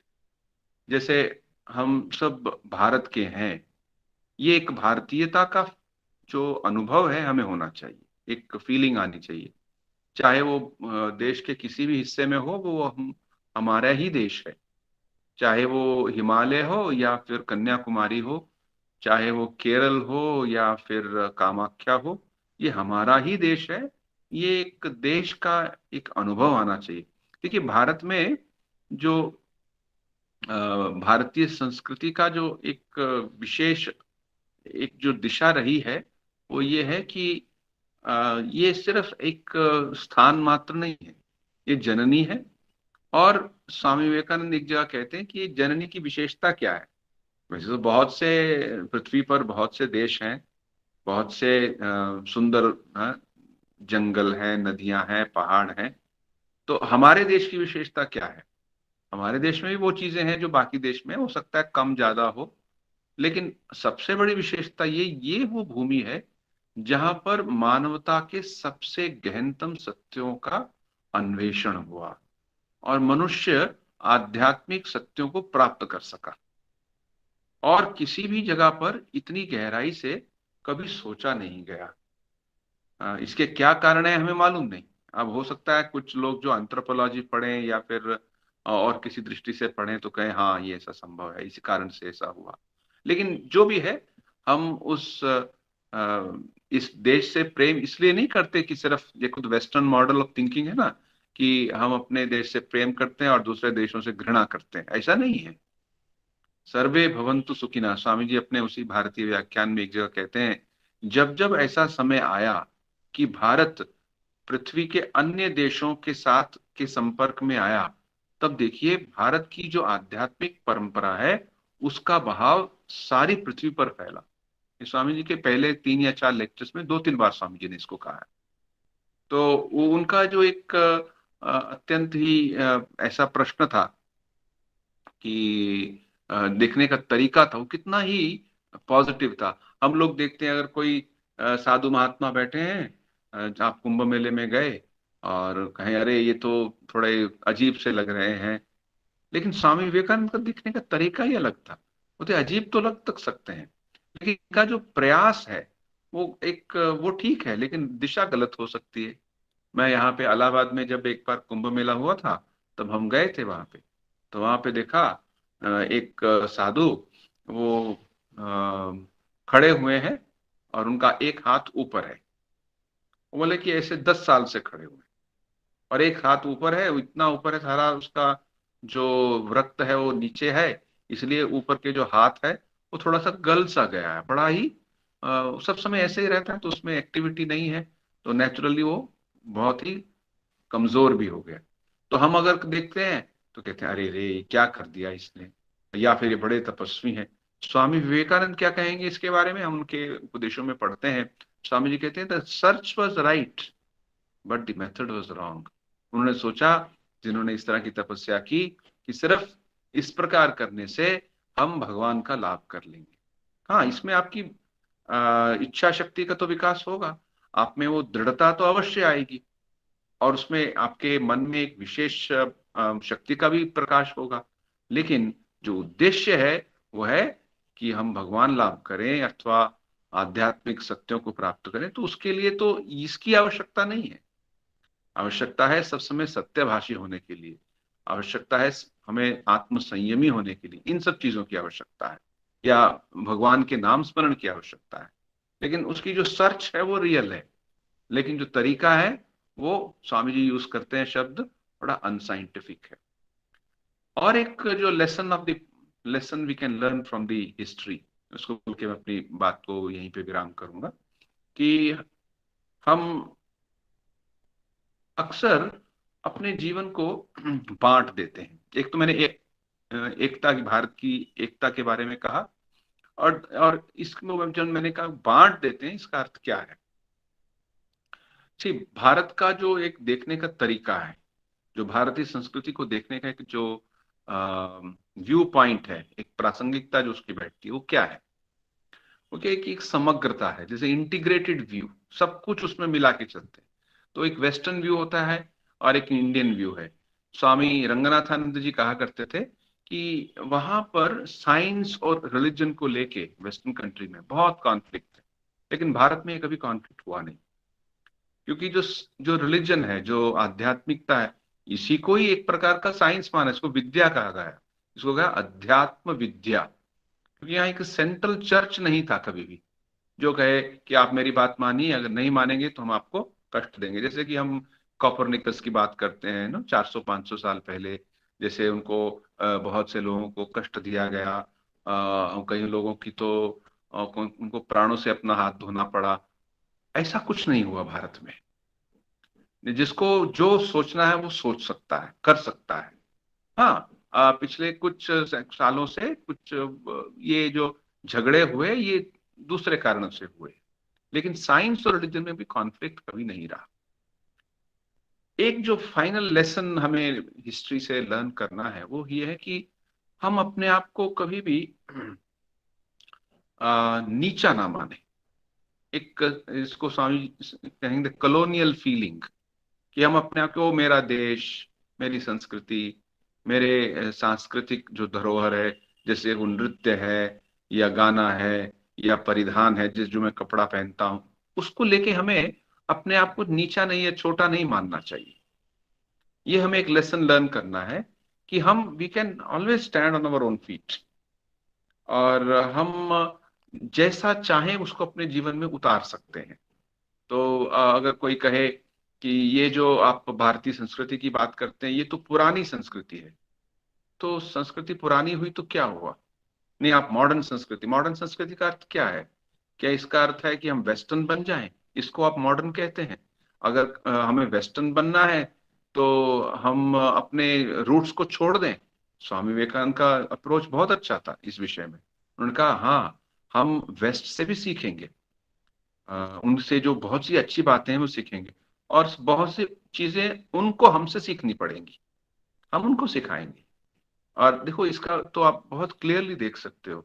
आप कभी जाओ वृंदावन या हरिद्वार या काशी या और भी बहुत स्थान है, बहुत से फॉरेनर्स वहां पे रहते हैं। क्यों रहते हैं? वो कहते हैं हमें इस देश में वो शांति मिलती है, वो एक भक्ति का एक रस मिलता है जो हमारे देशों में नहीं है। तो अर्थात हम एक एक्सचेंज कर सकते हैं, हम उनसे आपसे कुछ सीख सकते हैं, आप हमसे कुछ सीख सकते हैं। हम अपने आप को सब समय एक हीन दृष्टि से ना देखें। तो ये जो एक दास्ता रही, एक साम्राज्यवाद रहा, तो सिर्फ एक ये एक सिर्फ पॉलिटिकल लेवल पे नहीं रहा, ये और लेवल पे, जैसे आज ये बहुत ही हमारे बौद्धिक स्तर पे रहा। हम अभी भी कहते हैं अरे वो तो अमेरिका में रहता है, वाह वाह वो तो बहुत अमेरिका में रहता है। No, it's okay, he lives in America, ठीक है, बढ़िया है। लेकिन इसका अर्थ ये नहीं कि मैं अपने आप को, मैं भारत में रहता हूं तो इसलिए मैं हीन हूं। नहीं, मेरा अपना देश है, मेरी अपनी एक संस्कृति है, मेरा अपना एक सोचने का, रहने का, यहाँ की जलवायु के साथ करने का मेरा अपना एक तरीका है। And I will have faith in that. मैं अपने आप को छोटा नहीं अनुभव करूं, अपने आप को हीन न मानूं इसके लिए। जो जहां रहता है रहे, मैं उसको, I have all the best wishes for the person living. तो कहने का मतलब है कि हम अपने जो हमें इतिहास से जो समझना होगा कि सब में आत्मविश्वास हो। और आत्मविश्वास कैसे आता है? ये ज्ञान से आता है, आत्मज्ञान से आता है कि हाँ, ये चीज जो है ये ठीक है और ये चीज गलत है, ऐसे नहीं मुझे सोचना चाहिए। तो ये कुछ एक बातें हैं स्वामी विवेकानंद के विचारों में हम पाते हैं। एक तो स्वामी जी ने जो कहा कि हमें अपने धर्म के कुछ जो प्रिंसिपल्स हैं उसको कभी नहीं छोड़ना चाहिए। धर्म अर्थात कि हम अपने स्वरूप तक पहुंचने का, भगवान की प्राप्ति करने का प्रयास करें। ये हुआ धर्म। धर्म सिर्फ बाहर से जो उसकी एक सामाजिक हिस्सा है उसको लेके धर्म नहीं कहा जाता। और फिर स्वामी जी ने कहा नेग्लेक्ट ऑफ मासेस नहीं होना चाहिए, अर्थात हम जो दूसरों के लिए शिक्षा का प्रबंध हो, उनके लिए बाकी जो सही सहायता देनी है उस सब का प्रबंध होना चाहिए, चाहे वो हेल्थ के लिए हो, चाहे उनके लिए जॉब्स हो, सबके लिए ये सब देने का प्रयास हमें करना चाहिए। और उपनिषदों का ध्यान, उपनिषदों का जो ज्ञान है वो हमारे शिक्षा का एक हिस्सा बन जाना चाहिए। बचपन से अगर सबको सिखाया जाए, अरे तुम पापी नहीं हो, तुम्हारे अंदर आत्मा है, तुम्हारे अंदर वो अनंतता है। आत्मा का अर्थ कोई भूत नहीं है, आत्मा अर्थात तुम्हारे अंदर वो अनंतता है, शाश्वत एक सत्य है तुम्हारे अंदर, इतना science of possibilities, infinite possibilities तो तुम्हारे अंदर है। तो बच्चे का कितना अच्छा ग्रोथ होगा। इंस्टेड ऑफ सब समय उसे कहेंगे अरे तेरे मार्क्स अच्छे नहीं आए, तू बेकार है, तेरे में कोई बुद्धि नहीं है, ऐसे ना करके उसे सकारात्मक रूप से हम प्रोत्साहित करेंगे। और फाइनली कि हम अपने राष्ट्रीय स्वरूप को या राष्ट्रीय एकता को ना भूलें और अपने आप में विश्वास रखें और अपने आप को स्वामी जी के इन विचारों को जीवन में उतारने का प्रयास करें। तो ये कुछ बातें थी मैंने आपके साथ साझी की। धन्यवाद। धन्यवाद परम पूजनीय महाराज जी। आपका राष्ट्र निर्माण, संस्कृति और इतिहास के इन विचारों से हम सभी समृद्ध हुए। और महाराज जी से अनुरोध है, महाराज जी हमारे पास कुछ प्रश्न हैं, आप अगर निवेदन है आपसे, अगर कृपया आप उन प्रश्नों को हाँ जी कहिए। जी आप पढ़ दीजिए। मैं हाँ जी जी जी महाराज जी, पहला प्रश्न है, राष्ट्रीय चरित्र को गढ़ने में वर्तमान शिक्षा व्यवस्था कैसे सहायक हो सकती है? देखिए, एक चीज जो हमारे हाथ में है और एक चीज हमारे हाथ में नहीं है। एक चीज जो हमारे हाथ में है कि हम कैसे अपने आप को बनाना चाहते हैं, बना सकते हैं। और एक चीज है जो शिक्षा के द्वारा जो हमारे हाथ में नहीं है पूरी, उस चरित्र कैसे बनता है। तो चरित्र जब जैसे हम अपने शिक्षा में अगर पूर्ण रूप से उन सब राष्ट्रीय तत्वों को ले आएंगे, नेशनलिस्टिक एलिमेंट्स, तब तो अपना ये राष्ट्रीय चेतना को करना बड़ा आसान होगा। लेकिन अभी जैसा हम जानते हैं बहुत सी चीजें ऐसी हैं शिक्षा में जिसमें परिवर्तन लाना चाहिए, लेकिन वो कब और कैसे होगा ये समय ही बताएगा। तो अब हमें ये लेके रोना नहीं है कि अरे शिक्षा ऐसी है, शिक्षा ऐसी है, शिक्षा, और हम बैठ के अपना रुदन करते रहें बस एक बड़ा ही नकारात्मक दृष्टि से। वैसा ना करके हम अपने स्तर पर देखें कि मैं अपने आप को कैसे परिवर्तित कर सकता हूँ। तो इसको कहा जा सकता है कि जैसे पैरेलल एजुकेशन, एक तो जो हमारी शिक्षा पद्धति से मिल रही है जिसमें कुछ खामियां हैं, जैसे कि राष्ट्रीयता का बोध होना अक्सर नहीं हो पाता। और जहां पे मैं खड़ा हूं, अर्थात as an individual, as a human being मैं खड़ा हूं, मैं अपने आप को कैसे उस पैरेलल एजुकेशन से ठीक कर सकता हूं। जैसे आप अभी जो सेमिनार है ये एक पैरेलल एजुकेशन है, या आप सेल्फ हेल्प किताबें पढ़ते हैं, स्वामी विवेकानंद की किताब पढ़ते हैं, तो ये एक सेल्फ ये एक पैरेलल एजुकेशन है। तो हमें वो राष्ट्रीय जो चेतना का जो करना है उसके लिए हमें पहले तो इतिहास पढ़ना होगा और अपनी संस्कृति से जुड़ के रहना होगा। और ऐसे रहेंगे कि हम सिर्फ वो ये नहीं कि अच्छा ऐसे एक भारतीय संस्कृति होती थी, ऐसे नहीं सोचना उसको, ये है। और ऐसे हमारे देश में अभी भी बहुत से स्थान हैं जहाँ पे ये संस्कृति जीवन में उतारी जा रही है। तो इन सब चीजों को अगर हम एकत्रित करके आजकल के युवा मन के सामने अगर रखें तो उस पर बहुत गहरा प्रभाव पड़ेगा। और एक बात जो मैंने एक प्रसिद्ध विचारक से सुनी और मैं आपके साथ उसको साझा करना बड़ा उचित समझूंगा, वो ये है कि हम एक दूसरे के बारे में जाने राष्ट्र में रहते हुए। उन विचारक ने ये बात कही थी कि जैसे हम बहुत से डेज मनाते हैं आजकल, तो ये एक बन ही गया है, mother's day, father's day, friends day, ऐसे बनाते रहते हैं। व्हाई नॉट वी सेलिब्रेट कि जैसे मान लीजिए कोई व्यक्ति पंजाब में रहता है तो उसको कहा जी तुम why don't you celebrate Tamil Nadu day. तो उस दिन क्या होगा, जब शिक्षा संस्थानों में तमिलनाडु के बारे में बातचीत होगी, कोई तमिल बात, कोई शब्द सीखेंगे तमिल भाषा का, या फिर हम कुछ तमिल जो फिगर्स रही हैं उनके बारे में पढ़ेंगे, या फिर तमिल परिधान पहनेंगे, ड्रेस।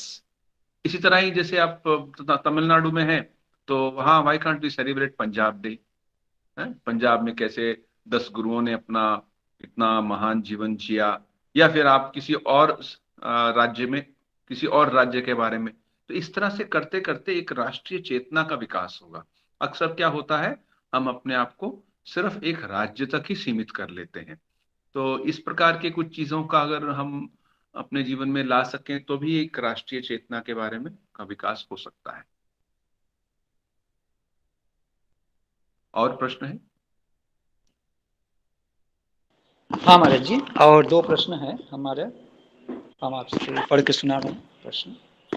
ये प्रश्न है सायन चक्रवर्ती जमशेदपुर से, इंग्लिश में है।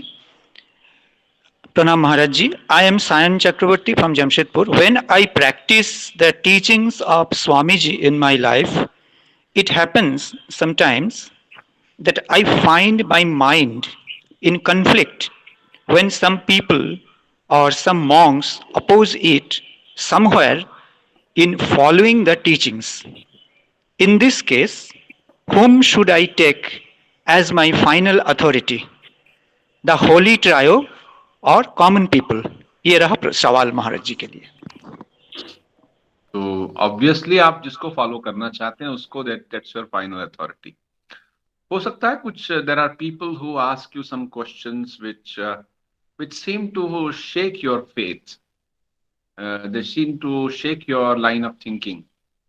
So at that time I would suggest don't give up your line of thinking, just pray to God and stick to your way of thinking and pray to God that may I get the right understanding. So उस प्रकार की अगर when you do kind of prayer, then you have somewhere some book will come to you.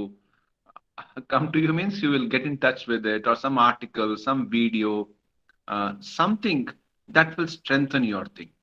Best is to keep Swami Vivekananda's teachings as something which is like a standard. Okay, this is what Swamiji says, so I will stick to that. This is how we actually build up our philosophy of life. You first hold on to something. There is an interesting incident about it. It is given in the unfinished biography of Netaji Subhash Chandra Bose, that when he was in his 15th year, he was in Cuttack in Orissa. He happened to go to a uncle's house nearby, and there he saw a book which later he found the Swami Vivekananda's lectures. And he was so impressed by that. He just happened to read a paragraph or a page, and he felt, oh, this is what I was looking for. So then he borrowed the book, brought it home, and went on reading it for 1 year. That 1 year of reading of Swamiji's books, he says, changed his life. He says, what I am today is because of Swami Vivekananda's teachings. So I would suggest that you should take up Swamiji's work seriously and read them. If there are, you said, some monks or some people, they could be belonging to other traditions. We need not to go on presenting ourselves to other traditions at the beginning. At least, as Sri Ramakrishna used to say, when a plant is growing, it must be hedged around. You must have protection around it. Otherwise, some goat may eat or just waste it away. So let us protect ourselves. We need not, at the moment, trying to answer all their queries, and because they are trying to create some doubts in you, we need not go into that. Later on, when you become strong enough, like that plant, when it becomes strong, you can tie an elephant with it. It will be still there. So let us become strong in our thinking. So we should not worry about it. When we read Swami Vivekananda's teachings and read Sri Ramakrishna's teaching, you will definitely be walking the right path. Maharaj ji, one last question. Yes. Abhishek Mishra from Prayag. विद्यालय शिक्षा को शिक्षा के यथार्थ उद्देश्य से कैसे जोड़ सकते हैं, प्रश्न है महाराज। विद्यालय शिक्षा जो है वो अब हमारे किसी भी राज्य में, in any state, we have to follow the syllabus. अब सिलेबस मेकिंग जो है वो किसके पास होनी, गवर्नमेंट के पास। तो वो जो सिलेबस मेकर्स हैं वो कौन है, उनके क्या परसेप्शंस हैं, मतलब how do they look upon. वो सिर्फ शिक्षा का अर्थ क्या है कि इसको ज्यादा से ज्यादा साइंस पढ़ाओ, ज्यादा मैथमेटिक्स पढ़ाओ, और जिससे कि इसकी जो सोचने की क्षमता है, बाकी जो क्षमताओं में विकास हो, और ये बाद में अच्छी डिग्री मिले और ये नौकरी कर सके। अगर शिक्षा को यहीं तक सीमित कर दे तो डेफिनेटली हमने शिक्षा पे एक बहुत बड़ा कुठाराघात कर दिया है। कुठाराघात इसलिए कर दिया है क्योंकि हम जीवन में सिर्फ नौकरी नहीं करते, जीवन में हम रहते भी हैं, we deal with each other. तो उसके बारे में शिक्षा नहीं बताती। How do I develop healthy relationship with each other, how do I face, जैसे बहुत से मेरे जीवन में अवसाद का समय आता है, बहुत से मेरे मन में कुछ निराशा आ गई, मैं उसको कैसे हैंडल करूंगा, इसको भी तो शिक्षा मुझे सिखाना चाहिए। तो इसी को लेके हम कहते हैं कि ये मानवीय मूल्य है।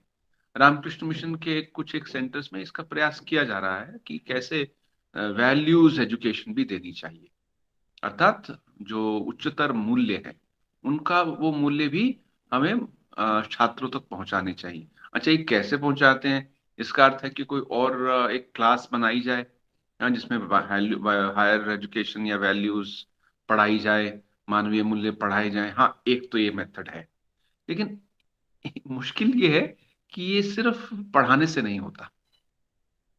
आप कभी कभी अपनी दादी से, अपनी नानी से, अपने किसी ताऊ से बहुत से ऐसे अच्छे मूल्य सीख सकते हैं जो स्कूल में कभी नहीं पढ़ाए जाते। ये संभव है। तो हमें वो ये नहीं कि दादी हमको सिखा रही है, नहीं, दादी का जीवन, दादी का एक उदाहरण हमारे लिए यथेष्ट है। जैसे वो सुबह उठ जाती हैं, चाहे कुछ भी हो, सुबह उठ जाती हैं और दिया जलाती हैं, भगवान से बैठ के हनुमान चालीसा करती। तो ये सीखने वाली बात नहीं है कि भगवान पे जो विश्वास है, भगवान पे जो उनकी एक बाकी हो सकती है चीज जो हम दादी से ना सीखे, लेकिन ये तो सीख सकते हैं। सो लाइक दैट, इसको इंग्लिश में कहते हैं कि values are not taught, they are caught. सिर्फ हम उनको बोलते जाएं, भाई तुम अच्छे बनो, तुम सत्य बोलो, तुम किसी को कष्ट दो मत दो, ऐसे सिर्फ बोलने से तो नहीं होगा। हम क्या कर रहे हैं ये भी तो बहुत आवश्यक है। हम जो बोल रहे हैं क्या हम उसको जीवन में पालन कर रहे हैं? तो जो इस हिस्से को भी हमें डेवलप करना चाहिए। बाकी जो स्कूल की या विद्यालय की जो शिक्षा है, इसमें और भी कुछ चीजें लाई जा सकती हैं। नैतिक मूल्य तो एक है, साथ में प्रकृति को समझना। बहुत बार प्रकृति को समझने से ही, या प्रकृति का जो सौंदर्य है, प्रकृति के जो कार्य हैं, उसको समझने से भी मनुष्य के अंदर बहुत सी अच्छे गुणों का विकास होता है। जैसे पौधे को लगाओ, अच्छा आप किसी गार्डन में जाओ, गार्डन में क्या है, सिर्फ पौधे हैं? नहीं, वहां पे कीड़े हैं, पशु हैं, छोटे मोटे पक्षी हैं, उनके जीवन शैली को समझो, तो इससे मन का विकास होता है। जैसे शिक्षा में कला का स्थान, असल में क्या हो गया, हम इतना स्ट्रैटिफाइड हो गए, इतने डिवीजन हो गए, ये साइंस है, ये कॉमर्स है, ये आर्ट है, ये तीन ऐसे कर दिए हैं जैसे इंटरमिंगलिंग हो ही नहीं सकती, वो मिल ही नहीं सकते। इसमें परिवर्तन आना चाहिए। और स्वामी विवेकानंद ने कहा शिक्षा का अर्थ सिर्फ ज्ञान अर्जन करना नहीं है, शिक्षा का अर्थ है कि हम उनको जीवन में उतार सके। कैसे किसी व्यक्ति ने सिर्फ एक ही बात समझी हो, कैसे सत्य बोलना है, और जीवन में उतार लिया है उसको, किसी भी हालत में, किसी भी परिस्थितियों में वो असत्य नहीं बोलता, तो उसने काफी शिक्षा प्राप्त कर ली है। तो इन चीजों को लेके हम कैसे इस जो हमारे हाथ में वो करें, जो हमारे हाथ में नहीं है, जब समय आए उसको परिवर्तित करने का प्रयास करें।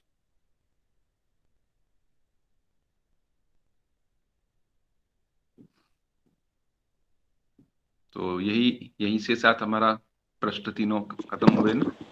जी महाराज जी, यही से हमारे तीनों प्रश्न थे, और महाराज जी का इस पावन संघ से हम अपने जो इतिहास, संस्कृति और हमारे शिक्षा व्यवस्था आदि सभी के लिए जो एक भारतवर्ष का जो एक पूरा पिक्चर हमारे सामने महाराज जी रखें, हम सभी, हमें आशा है हम सभी आज जो जुड़े हुए हैं, हम सभी महाराज जी का इन विचारों से समृद्ध हुए। और ये भी आशा है कि हम इनको, जैसे कि अभी महाराज जी जाते जाते बोले, प्रैक्टिस, सिर्फ पढ़ने से नहीं बल्कि प्रैक्टिस, हमें इस पर 100% यकीन रखना होगा कि हम जो भी पढ़े और जो भी कुछ करें, हमें एक प्रैक्टिस अपने जीवन पे इम्बाइब करना होगा, क्वालिटीज़ को, हमारे गुणों को। महाराज जी को सादर प्रणाम। महाराज जी का इस पावन अवसर, महाराज जी हमारे लिए समय दिए हैं, महाराज जी को एक बार फिर से रेस्पेक्टफुल प्रणाम महाराज जी, सादर प्रणाम। थैंक यू, ठीक है, नमस्ते। थैंक यू, नमस्ते, नमस्ते, प्रणाम महाराज जी। सभी को मेरी शुभकामनाएं। प्रणाम महाराज जी। प्रणाम महाराज। हम आज यहाँ पर जो उपस्थित हैं, हमारे सभी बंधुओं, हमारे सभी टीचर्स और स्टूडेंट्स को कल के बारे में जो इन्फॉर्मेशन है वो हम शेयर करना चाहते हैं। हमारे कल यानी 20 फरवरी 2022 हमारे मॉर्निंग सेशन वेबिनार होगा, जो उसमें पहला जो rebuilding India, ways to rebuilding India, इस पर चर्चा करेंगे। Speakers Shri Shakti Prasad Mishra, Nivedita chair holder, the centre for Indological studies and research, Ramakrishna mission institute of culture, Kolkata. हमारे कुछ मुख्य स्पीकर्स जो हैं उन्हीं को मैं यहाँ पर मेंशन कर रहा हूँ। उसके बाद ये education in the national line, Paravidya Aparavidya, by Swami Krishnamritananda ji Maharaj, principal, Ramakrishna mission Vivekananda Vidyapith, Narayanpur, Chhattisgarh, उनका भाषण रहेगा। और कंक्लूडिंग सेशन यानी शाम को, इवनिंग में, टॉपिक रहेगा ways to rebuilding India by Swami Nikhileshwarananda ji Maharaj, secretary, Ramakrishna Mission Ashram, Rajkot, Gujarat से। और इनके अलावा भी हमारे और भी स्पीकर्स होंगे और वो भी हमारे इस वेज टू रिबिल्डिंग का जो टॉपिक है उन पर छोटे छोटे प्रस्तुति देंगे। तो आज के इस इंफॉर्मेशन के साथ एक बार फिर से आप सभी को अभिनंदन, नमस्कार करते हुए आज हम हमारी इस आज का वेबिनार को हम यहीं समाप्त करते हैं। कल सुबह पुनः हम आपसे मिलते हैं। धन्यवाद, थैंक्स।